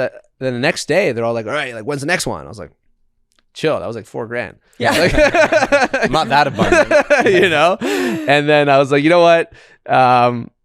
We'll do it again in a week from now. And like, I'll curate the after party too. And, you know, you guys know I love Othership. So we did a dinner. I did 40 people this time. And then we went to Othership after. And we took over Othership. So now I had like, we all had dinner and everyone's like half naked in a sauna. It was just such an amazing time. And then my buddy Chris saw it on my Instagram. And he's like, hey, why don't we do this in America? And I'm like, all right, brother, but like doing the math here. So this is very expensive. He's like, oh, I'll get one. Like, I'll find one sponsor who like wants to be in the room and we'll pay for it. And I was like, what? Next thing I know, he's like, all right, we have $30,000 to run 5 dinners. Let's go. And I'm like, done deal. So we do one in New York, in LA, in Utah. We start doing them all over the US. Next thing you know, a year goes by. And I had dinner with 3,000 founders. Wow. And every single time I leave the dinner, they go, that was amazing. Because typically when you go to these like networking events, you just get pitched like crazy and like just no deep convos. You meet 2 people, even though there were 60 in a room. Like we were like really, like we call it musical chairs. Everyone sits beside everyone the entire night. Love it. So it's great. Everyone gets to know each other. And it's all like like-minded individual. There's no one trying to like really sell you. And they're all like, what's next? What's next? And I was like, I don't know. The next time I'll come, I'll let you know we have a dinner. And Chris, you might hate when I'm saying this, but like he was going through an acquisition and he came to me and he's like, I'm debating between these 2 people. And I was like, you know, you should always take the one that is giving you the money and like not pin them against each other. And the long story short, he was just like, oh, I wish you told me that because I did pit them against each other. Oh, no. And then a week later, both deals fell through. Oh. And it was one of those things where like Chris, like me, like, you know, comes from like a small town situation. There's no one in his life that was selling a business. He didn't have anyone that he can go to Right. and ask like, yo, I'm about to like have a big monumental moment. How do I navigate this? And we just didn't meet fast enough. Right. And it was like a sparked moment for us. Like we need to create a container for like-minded individuals to be able to safely communicate and work with each other through all seasons of their life and their business. Yeah. And it was like, why don't we do this together? And we started the Founders Club. And what first started as just a community for people to talk now has become like something I'm so obsessed with, at least in the last like 6 months. And I really believe that it can be a place in the future, in like the next 3 to 5 years, where it can be every single thing a founder will ever need. Wow. To the point where you can come in and be like, I want to sell my business. And we have an M&A arm where we'll help you walk you through the entire thing from Wow. personal finances. What do you do after you make some money? Taxes, all the way to like, how do I create marketing strategies, to distribution, to every single niche, to performance. Like in January, we're launching the performance side of the club, where we're going to have a whole section around health and routines and daily habits, and then accountability circles where we can all work with each other. Because some people like this stuff, you know, and eventually a credit card and like access to things and travel. And like, you should be able to get everything you need out of one container. And that whole idea is like, I know myself, it took me so long to build my network. And now moving into the US, I feel like I'm starting from scratch because I don't know an accountant in the US. I don't know like who's gonna, like the other day, my friend texted me, he's like, make sure you pay property tax. I'm like, wait, that doesn't come in the mail. He's like, well, you got to set it up. I'm like, I didn't know this. Yeah. I'm like so green. Yeah. And then I'm like, wait a second. I just go into like the Founders Club. I just message a bunch of American founders, and they're just like, oh, here's like the person for this. Here's the person for that. Here's the person for this. Even to the point where I had a contractor come to my house from one of the guys who lives in Miami. And I was like, this is it. Yeah, it's very cool. I mean, even my experience has been so positive with it. Like you guys invited us out to the Mount Joy concert, and then just got to meet a few other founders. And for us, like we started our first tea business grinding, going to markets, networking a little bit. We met a few other entrepreneurs, but then we went away and traveled, and now we live back in the city, and we're just out here kind of doing our thing. It is very lonely, and there's a lot of shortcuts that can be taken just by a quick phone call. Hey, dude, who do you use for Google Ads? Boom, this guy's great. You know, and like you said, it's interesting when you put that on paper. It does feel like it's going to be salesy. Do I want to share my numbers? Yicky. This is my business. I work so hard. But everyone is so open and honest. And it's so cool to see that, you know, yes, it's curated, but it's not really. You know, it's just entrepreneurs. It's just founders. And everyone's open to share their revenue and how much they're losing and where they're saving money. Key And learning. hey, I'm happy to give you a shout out. Send me some product. Like, it's very cool. It's a very cool, safe space. It's a space where you can rely on the information given because no one has a horse in the race. Yeah. Right? Like if I read something on LinkedIn, I don't know if that person was paid for it. I don't know the details behind it. Like, are they lying? Are they hyping up the numbers?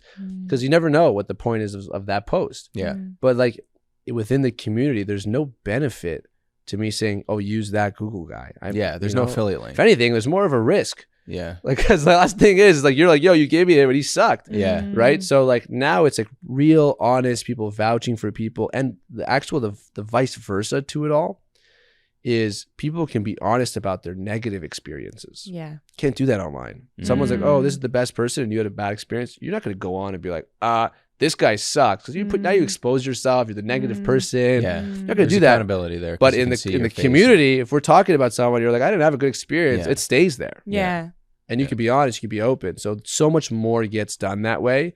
And I find for me personally, watching how much faster you can move without all that noise. People move so much faster to the point like where we have like our own Meta rep now. I don't know if you guys know this or not. No. If you need anything on Meta. Oh, my Facebook got hacked the other day. Can you help me? Done. Personal Facebook. Yeah, we call them the Mossad of Meta. Oh, bro. These guys are unbelievable. What a shortcut. Dude. Unbelievable. Yeah, Unreal. I got at Spivak on Instagram in like 2 2 days. Wow. Yeah, you get anything you need. Anything you need. Very cool. Very they're cool. unbelievable, and they do great work. People lose their ad accounts. Like, Yeah. you just can't talk to Meta. No. Yeah. So we have. So our Eamon Bec Facebook page, which has like 600,000 followers, was like a business repurposing our YouTube content. Yeah. Got hacked. Oh, dude. They were It's been posting months. stories 24 of hours. Beck when she lost her hair with chemo, saying the cancer's returned. Blah, Linking blah. up to the. It was Like, I don't even so know what their horrible. end goal is. What the hell? Yeah. Hundreds of thousands of Crazy. people were clicking on stories posted by Eamon and Bec. Are they like sending them to like a page to like Yeah. buy Yeah, stuff? they did send it to a blog, but the blog post was just a blog post of our life. It was very harmless, but maybe they're trying to drive traffic there. I don't Something's know. happening for sure. It would literally. Wow, I've never that's horrible. opened. I try not to be on social media, but I've never opened something and like I just immediately started crying. Like I saw this photo of me that's not even me. It was horrendous. Like Oh her my cancer's God. returned, blah blah blah. Swipe up to learn more. I was like, what is happening? Oh my goodness. And it took months. Nobody at Facebook or Meta cares. Wow, that's horrible. I'm Yeah. sorry you have to go through that. That's wow. okay. It's one of my learnings for the That's one club. of the, so you can change it now. Yes. Yeah, I get that back like probably 24 hours or less. Wow. Fully back. Wow. Perfect. Can't You wait can do to hear. anything. They can Yeah. do absolutely anything. Yeah, Amazing. yeah. As long as it's yours, you can't Yeah. steal someone else's account. No, of course. But because it's Yeah. yours, Yeah. they have a direct line.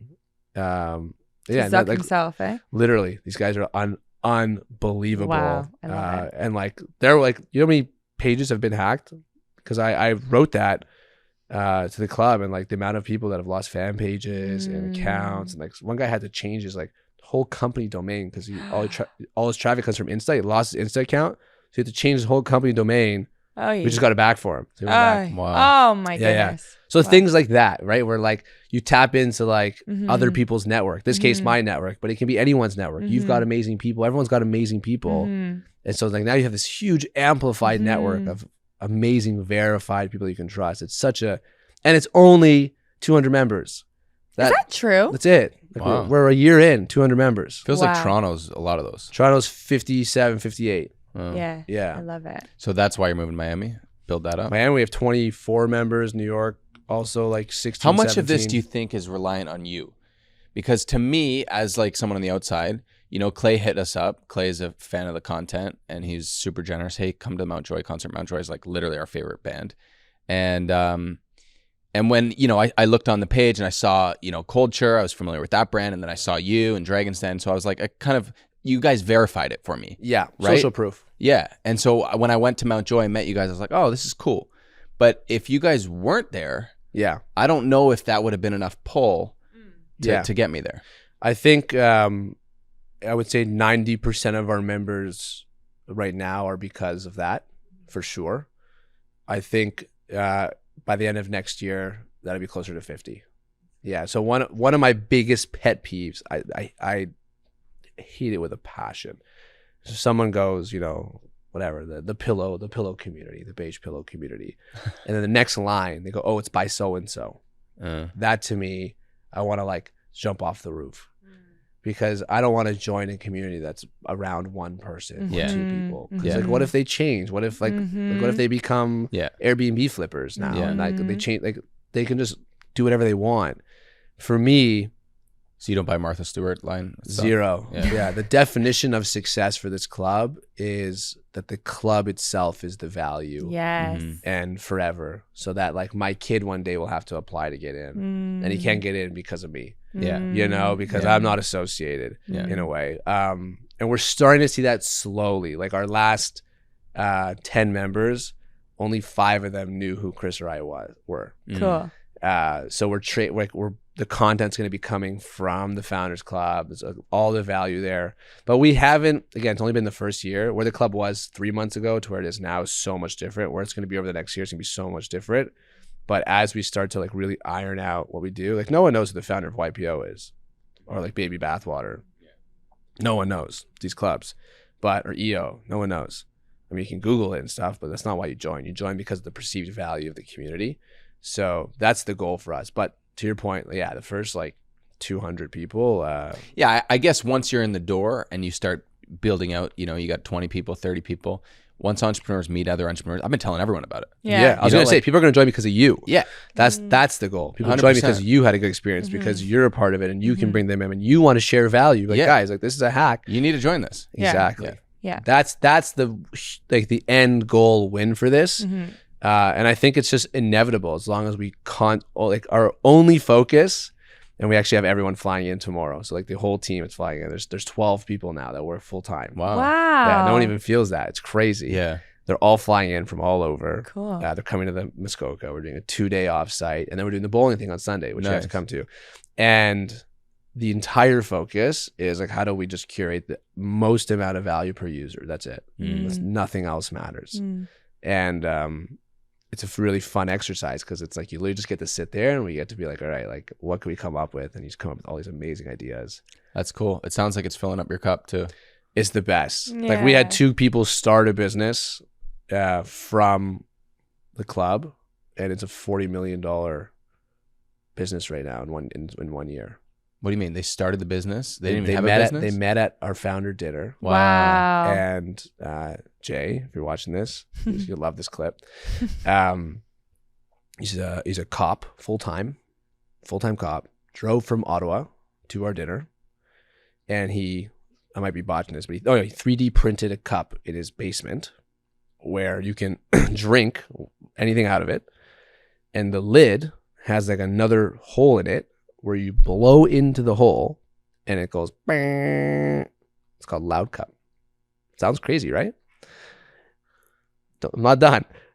Then there was a guy at the dinner, part of the club, who was like, I can help. Fast forward, they launched this cup. Loud Cup. It's called Loud Cup. They go to stadiums. Forget that. Every weekend, they have a spike in sales because all the moms with the coffee at their son's games or daughter's games, son scores. Everyone else is like, what is that thing? Oh, it's that cup. They go and buy one. Now they're at like the Clippers have it on that like wall they built. Wow. It's like, it's viral sensations, absolute viral sensation. Wow. It's mega I viral. love this. It's still a cop. So like that's power. He doesn't have his phone during the day. Think about that. Having a huge business, 8 to 6, no phone. And I love him. He's just an incredible guy. But yeah, like that's the type of stuff. That's so cool. And there's tons of those stories that come out from the community. I don't want to be scared of big ideas, but I'm sort of a little scared She about says I can't have any more business. what will happen. No, that's not what I say. Yeah. Eamon wants this physical space that I'm like, do you know how much Work. Anyways. Yeah. I did that.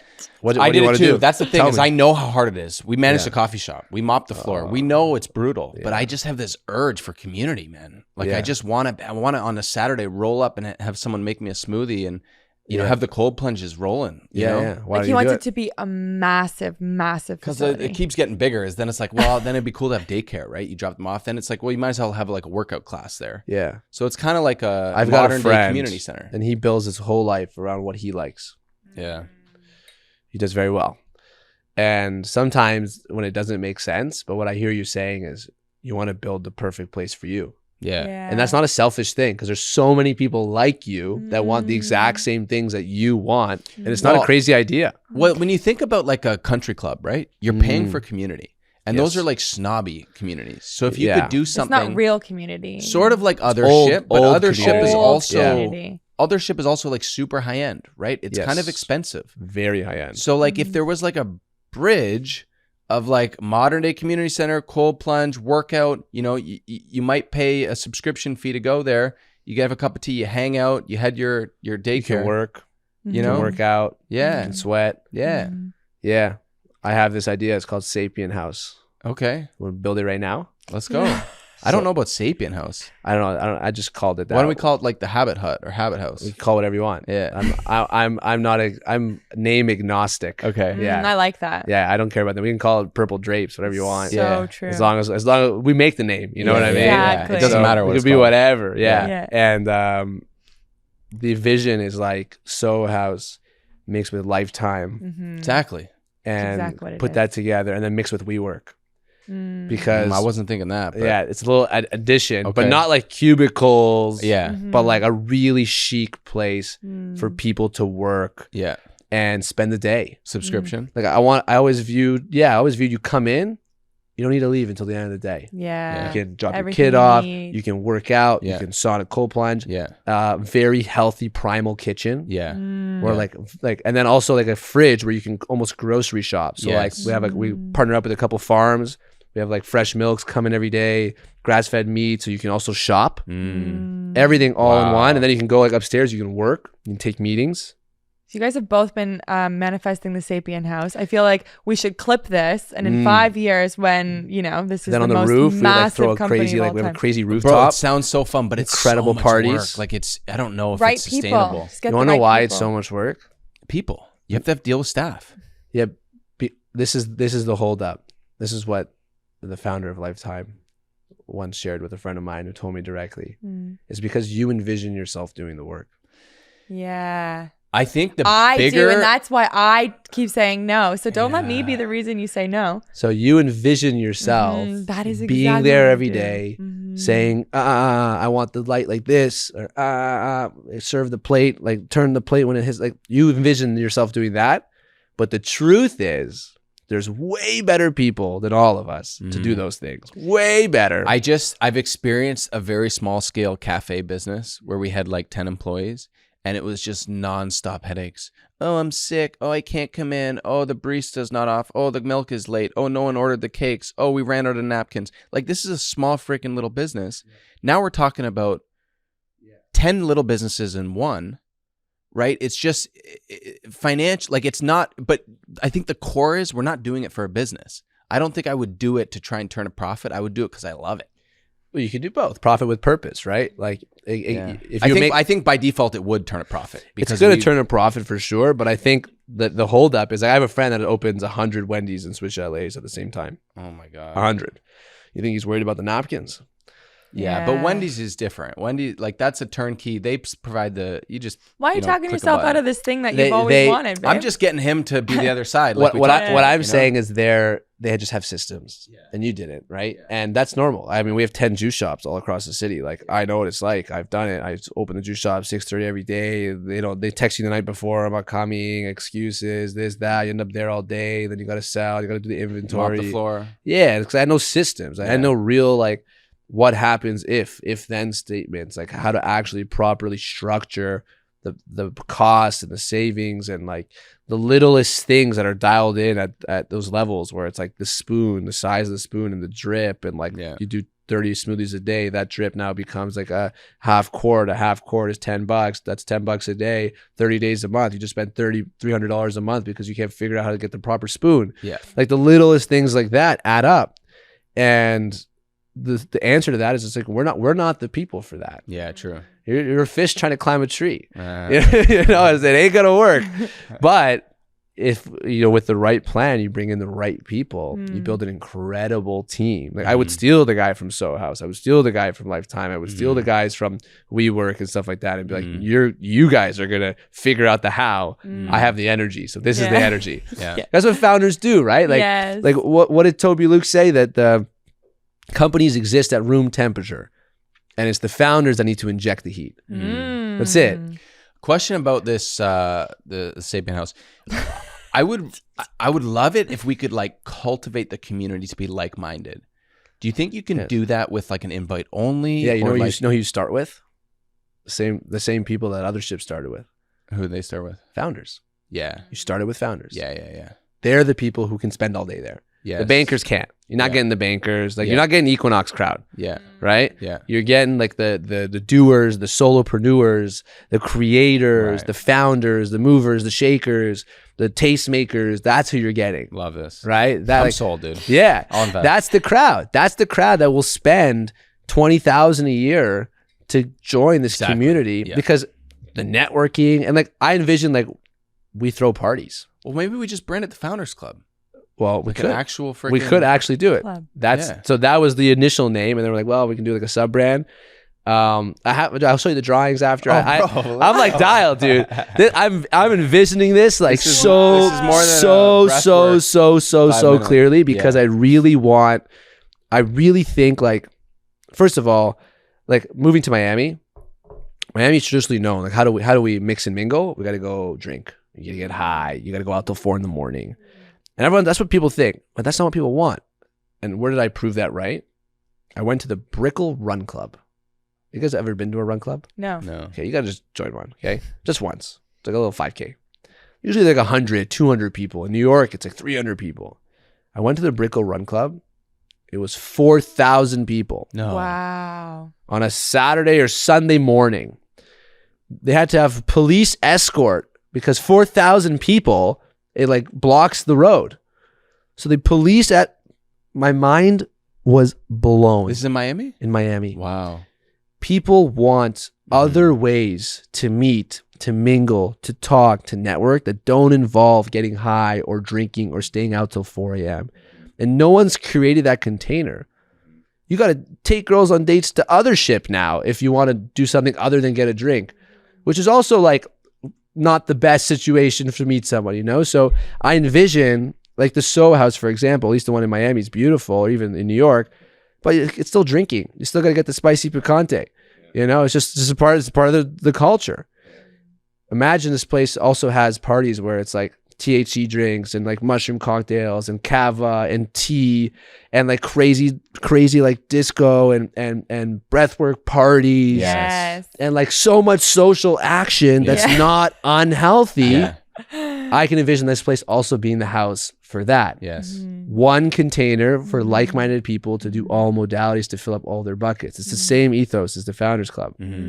It's just one amazing container that facilitates the whole thing. Wow, we found our business partner. Yeah, It's seriously. happening on this podcast. Eamon- You choose the name, and you can do the aesthetic. And I'm on an aesthetic. I feel like you got the vibes. Yeah, we'll bring the vibes. Yeah. We just made a video actually. It's very important to have a vibe champion in your business. 100%. Very important. Bro, is that my title? Vibe champion. Yeah, you're the vibe champion. You didn't know that? Unreal. I do feel like that's your business. Like that's what you do in all our business. It's attention to detail. Yes. Right? It's like you walk into a place and you don't realize why it's so sick, but it's sick. Right? There's a Everything different counts. vibe. Othership's a great example of that. Yeah. Avery's little thing, the light, the color, the tile, the non-slip, the way it's sloped. I'd rather, when I go for dinner, I'd rather the food be like a 7 out of 10. But if they have like the right lighting and the vibes are there, it's worth 2 points for me. Yes. Like if I'm eating a 9 out of 10 dinner, but it feels like you're under these lights. Yes. That's cool. literally Miami. The food is, at least in my opinion, never 10 out of 10. Yeah. But the vibes, the way they like build these places and like the whole energy there is always incredible. Yeah. Like Delilah, like the energy is like with the drapes, so Gatsby like. When you first mentioned moving to Miami, I was a little worried for you. I'm like, oh, here we go. This guy. Yeah, because it's so like traditionally it's rep. like you go there, you're going to 11 and live and like all that. I mean, I've never even been to live. You know what I mean? Like I don't. But like the health and wellness there, the social wellness that's becoming is massive. There's no outlet though. So people have to run on Saturday morning with 4,000 people to meet other people. Wow. Because there's no other way for you to meet like-minded people outside of the traditional norms. Even here, really, anywhere, even in New York, like you're going to run the West Side Highway. Now they have other ships, so you can do that.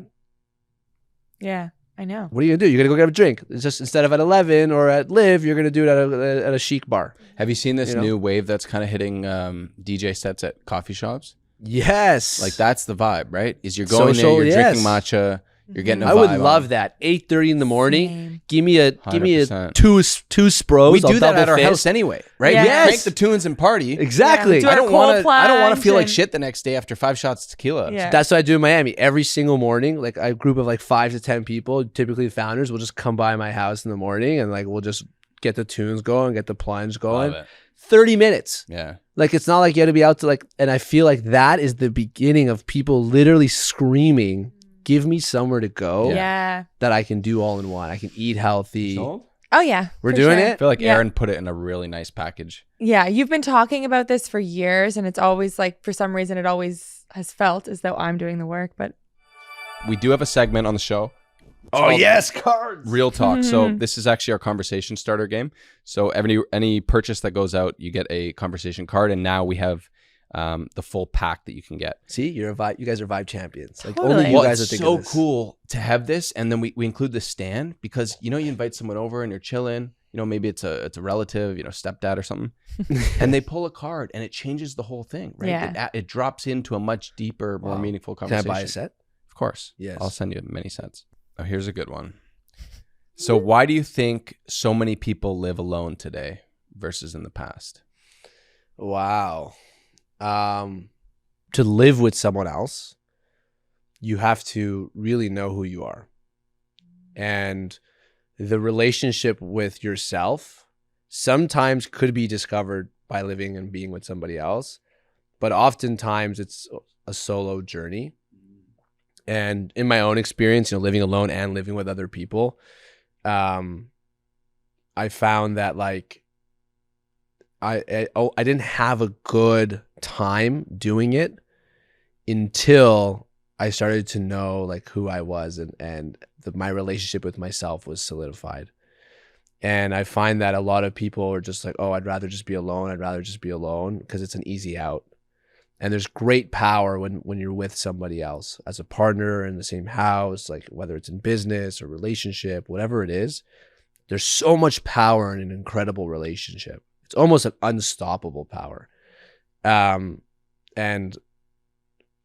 people sometimes feel they're more powerful alone, but most of the time you're just escaping a feeling. You're escaping it's very scary to be with somebody else because a part of you is exposed. It's very vulnerable, and you have to oftentimes give a lot of yourself, and you can get hurt or you can be bamboozled or whatever.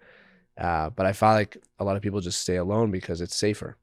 Wow, that's a really insightful answer. I can relate to that. And I feel like when I was living with others, I didn't know who I was, and I felt myself being almost a chameleon to other people, right? And it's an interesting concept to try and, once you actually sit with yourself and understand who you are, then no one can shake you, right? And then you start to appreciate for people for who they are, and sharing becomes more natural, and you start to be able to connect with others on a different level. And like isolation is not boundaries, right? A lot of people mix the two. You know, they think, oh, I don't like what that person did. I'm going to set a boundary, which means I'm gone. See ya.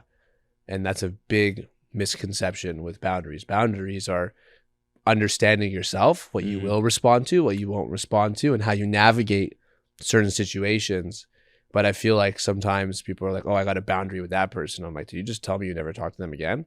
Oh, yeah. Yeah. It's like, that's not a boundary. Yeah. You don't know yourself, so you just set up a wall, right? When you really know yourself, you can set up a boundary, and like you can set up boundaries with the people you love the most, your parents, your loved ones. You set up boundaries. Does that mean you don't spend time with them? Does that mean you don't see them? You don't call them? No, absolutely not. You just know there's a certain point where it gets a little dark for you, so you kind of navigate it. And a lot of people are just like, all right, wall here, wall there, wall here, wall there, and you end up alone. And I think Jordan Peterson said it best. He's like, being alone is great until you're 60 and there's no one. And then life gets pretty miserable. And he's like, life is long. Odds are at 60, you probably got a good 20, 30 years left. And who wants to be alone for 20, 30 years? And that part resonates deeply, I find. Just being around people who are in their 60s, it's like they'll do anything to be with other people. They'll buy a yacht just to have 5 people come and join them on it. Yeah, we have a friend who's a sugar daddy. Yes. He just pays him to fly out and hang with him. Yeah. Yeah. I know a lot of guys like that too, actually. Yeah. And it's just a true statement, right? And it's just because you built so many walls over so many years, you just like, there's no one left. Okay, I love this question because of the chat we've had today. How would the world be different if the majority of CEOs were women? That's a good question. I think it would be I don't know if it would be that much different. You know, I've been so fortunate to be surrounded by such powerful and incredible women. You know, my mom being one of them. And people, I think the initial reaction to that might be less intense or like some sort of masculine energy and like nicer or something like that. And I think the feminine energy would probably yield the difference. But like ultimately, in terms of operators, in terms of intensity, not much different.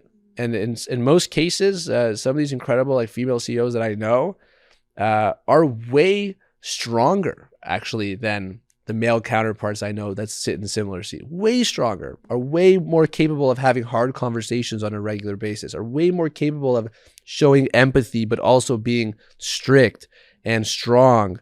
So almost like in a way where I feel like companies would in some ways be more like almost progress faster. A lot of the male CEO has this persona of like harsh and like not like just all over the place in a way. And like, I feel like a lot of male CEOs that I know avoid hard conversations all the time. And they have so many leaks in their business because they're not willing to look someone in the face and be like, I know I hired you and promised you all these things, but it's not working out. And I find like the female CEOs that I know, like that conversation, I don't know if it's the motherly instincts or the natural like feminine energy that they can cultivate and make someone feel comfortable in that situation. But those hard conversations they have just so much more often. I feel like it would be a nice balance. I feel like a co-CEO, the masculine, feminine in a company would be super powerful because that's like there's times in the business where you need the feminine energy to 100%. Come out and own the situation, like to be like, hey, like this is a moment. And then there's times where you need the masculine energy. And I do find like as much as people might not like this. I do find that men are just better at the masculine energy sometimes. And I don't know if it's the culture. I don't know if it's just people agreeing with like it. But I love the balance. I feel like having that co-chair would be it's a superpower. Your next business, you should find a woman. Yes. Yeah. I feel like that happens to us all the time. I'm like, you can just take that call. And you're like, no. I need your energy to like balance how intense I'm about to be or whatever, Yeah, right? it's also, important. we would sign off emails as me. Even if she wrote it, I always like, write them. we found like there was a different This was mostly in response. brand negotiations for our YouTube channel. Before we had a manager, I would always write the email, but sign it Eamon. And if I signed it Bec, we would get less money. Like I have by far. statistics to prove it. I know for sure, like our partnerships manager, like she's a girl, and her response and eagerness to like do partnerships with us is way lower. And it's funny because I think about that all the time. I think about it. I'm like, she's saying the same words that we said before. And it's just like, I'm going to test this now. Now that you guys brought this up, I'm actually going to test it. I'm going to have her send emails as me or like just a guy. Yeah, Bob. And wow, I never even thought of that. Because I'm like, why is her like same sponsor you've been working with for 3 years? Why are you giving her less? Yeah. Yeah. Wow. Yeah. That's Just a little crazy. Yeah. thing I did to see how it The worked. world's sexist, bro. Yeah. Sad. But Yes. Yes. true. And women rock. Yeah. Just curious, the Founders Club, what is the male-female split? We're so close to 60-40. Female. Yes.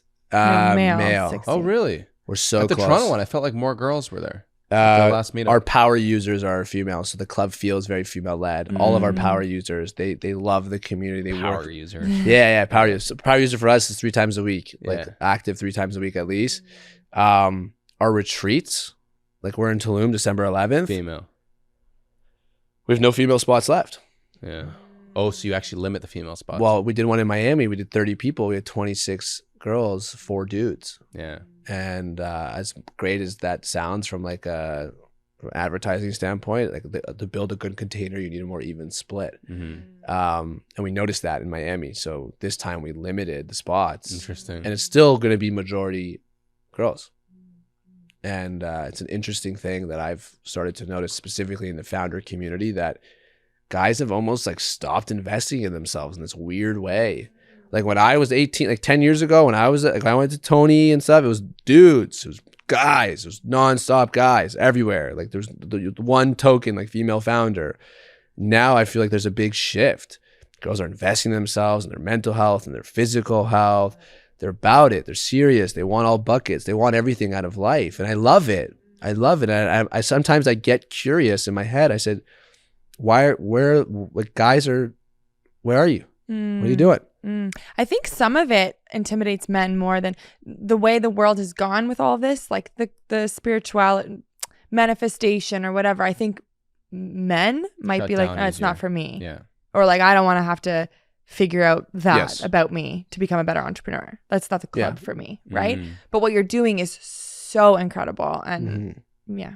Yeah, men are we notice a big, like when we get people to rate the programming all the time, you know, when they come in, because you have to apply to join, we have to like interview, because we're only bringing 50 people. Like you have bad 5-6 people, everyone's whole container. Yeah.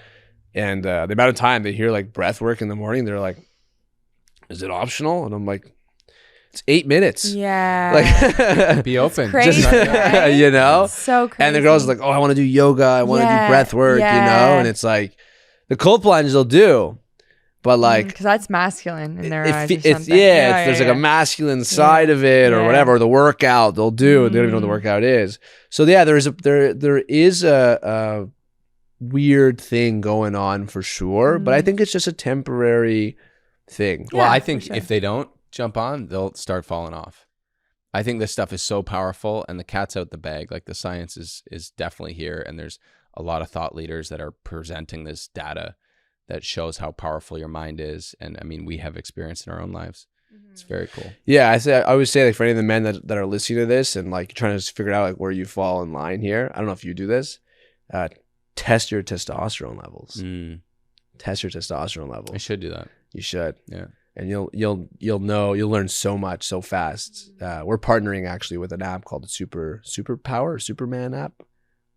we'll get it to you. But for next year, that everyone could go and sign up. You just do like a whole blood panel, and you get it all for free, part of the Founders Club. And Nice. every month you get to do like the pricks and stuff, and you get to track all your markers, and it's on an app, and then like you can take it as far as like uploading the food you eat, and they can really start to like, it's unbelievable. Super cool. Yeah, I started using it, and it's actually been huge. But I've noticed my testosterone levels go up once I started using like the sauna and the cold plunge. Nice. And like you want to be above your age range for it. Yeah, of course. And like breath work, all these things start to help. And I know a lot of men that are like shooting testosterone now to like keep up, but I feel like there's an easier way to get your testosterone up. A natural, the like part. it's all within us, you know? Like in your late 20s, you should not be shooting. You should not be supplementing testosterone. Yeah. You should be working as hard as you can to up your natural levels so that you do it maybe when you're in your 60s, but not now. So, I think men need a comeback. Yeah. Men need to come back. Men need to come back. Well, love I it. think you've done such a good job of being vulnerable. And I have to admit, when we first, met and were thinking about having you on the show, definitely that persona of, selling your business was what came to mind. But I think, and I hope people have started to see the real Aaron and the depth that you bring. So thank you so much for being here. I appreciate it. Yeah, Thank it you was guys for so having me. great. This is fantastic. I wanted to just pull up, our producer has a listener question. I have no idea if it's for Aaron or not, but we can listen, and if it's worth answering, we could answer. Yeah. Okay, so this is the section of the show where we call on you guys. You can head to our Facebook page, Reroot with Eamon and Bec, to submit your questions for future episodes. Today we're hearing from Tamara. Tamara? Okay, let's see. Hi Eamon, hi Bec, love Reroot. My question for you guys is, I'm a big believer in being in the right place at the right time or the wrong place at the wrong time. I think it's the universe way of putting us somewhere that we either get a lesson from, or we meet someone and cross paths and they inspire us, or they help influence our lives. What is one thing or one person, maybe through your travels or through your lives, that has impacted you, and it was just a total random meeting, but in a way the universe bigger picture of connecting you somehow? Oh my gosh, she's so cute. Okay, so the question is around, well, I love this. I think we touched on it a lot in this episode of this. It could close the chapter when it's not right, or it just constantly getting signs, especially when you are at the right frequency. I think when something isn't working out, it's literally telling you this isn't in alignment. Can you think of any specific times? I mean, I think Aaron shared his car and his house. How much more obvious does the universe have to be sometimes? Hey? Yeah, I know. Anything stand out for you? I mean, like the big one was like your cancer diagnosis, like forcing us to Toronto and, getting the studio. And like we said, we were going to bring the podcast back, but like being here and having our own space, I think it's all meant to be. And I can't think of a specific example, but there have been plenty of little synchronicities and moments that you're just like, a little wink from the universe that you're on the right path. How about Andrew? Andrew's a good example. Andrew's a great example. So we lost, Nick let us know that he couldn't work on the show anymore. He just had a baby. It was just like the timing wasn't working out in his life. And that day we had a DM from someone who was just in the neighborhood, was like, hey, do you have a studio near me? Andrew, insert Andrew. And honestly, you came just to meet us, like just to say hi. And within minutes, we're like, hey, you need to work on our show and be our everything. And he's got this smoke machine at the back there. I don't know. We actually told him to turn it off because it was distracting. But are you going to light it up, Andrew? Light it up, Andrew! Every single time we come in here, there's a new light or a new feature. And we just appreciate how much you love the show and how much you've been adding to it. Yeah. You can hire for skills, and then it becomes challenging to hire for heart because it's hard to see in a first meeting or an interview. But your heart is so beautiful, Andrew. And I just thank you for everything you do for us. I love you.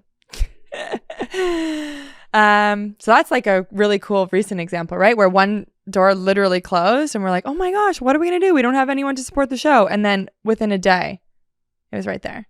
48 hours. 48 hours. But We were 24, man. You guys 24. for sure said, Yeah. we need someone. She did. She's like, we'll draw them to us. Yeah. Yeah. I'm a huge, everyone who's been amazing in our life, we've drawn to us. We didn't go out there and say like, oh, submit all these things and do all the things. It happens.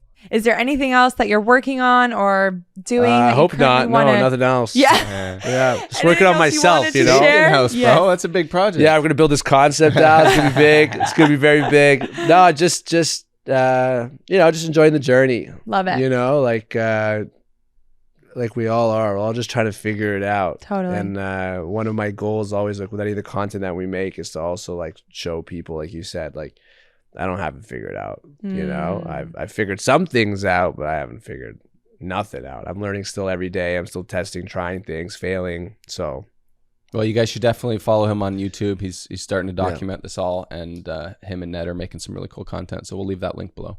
Thanks, guys. Of course. Yeah, Can't man. wait to see you at Sapien House. Yes. At Spivak on Instagram. Yes, as well. I got this domain. Yeah. I got it. So- Spivak. That's it. No other letters. That's so cool. Okay. right, well, bro. thanks for watching, Thank everyone. you. Thanks for listening.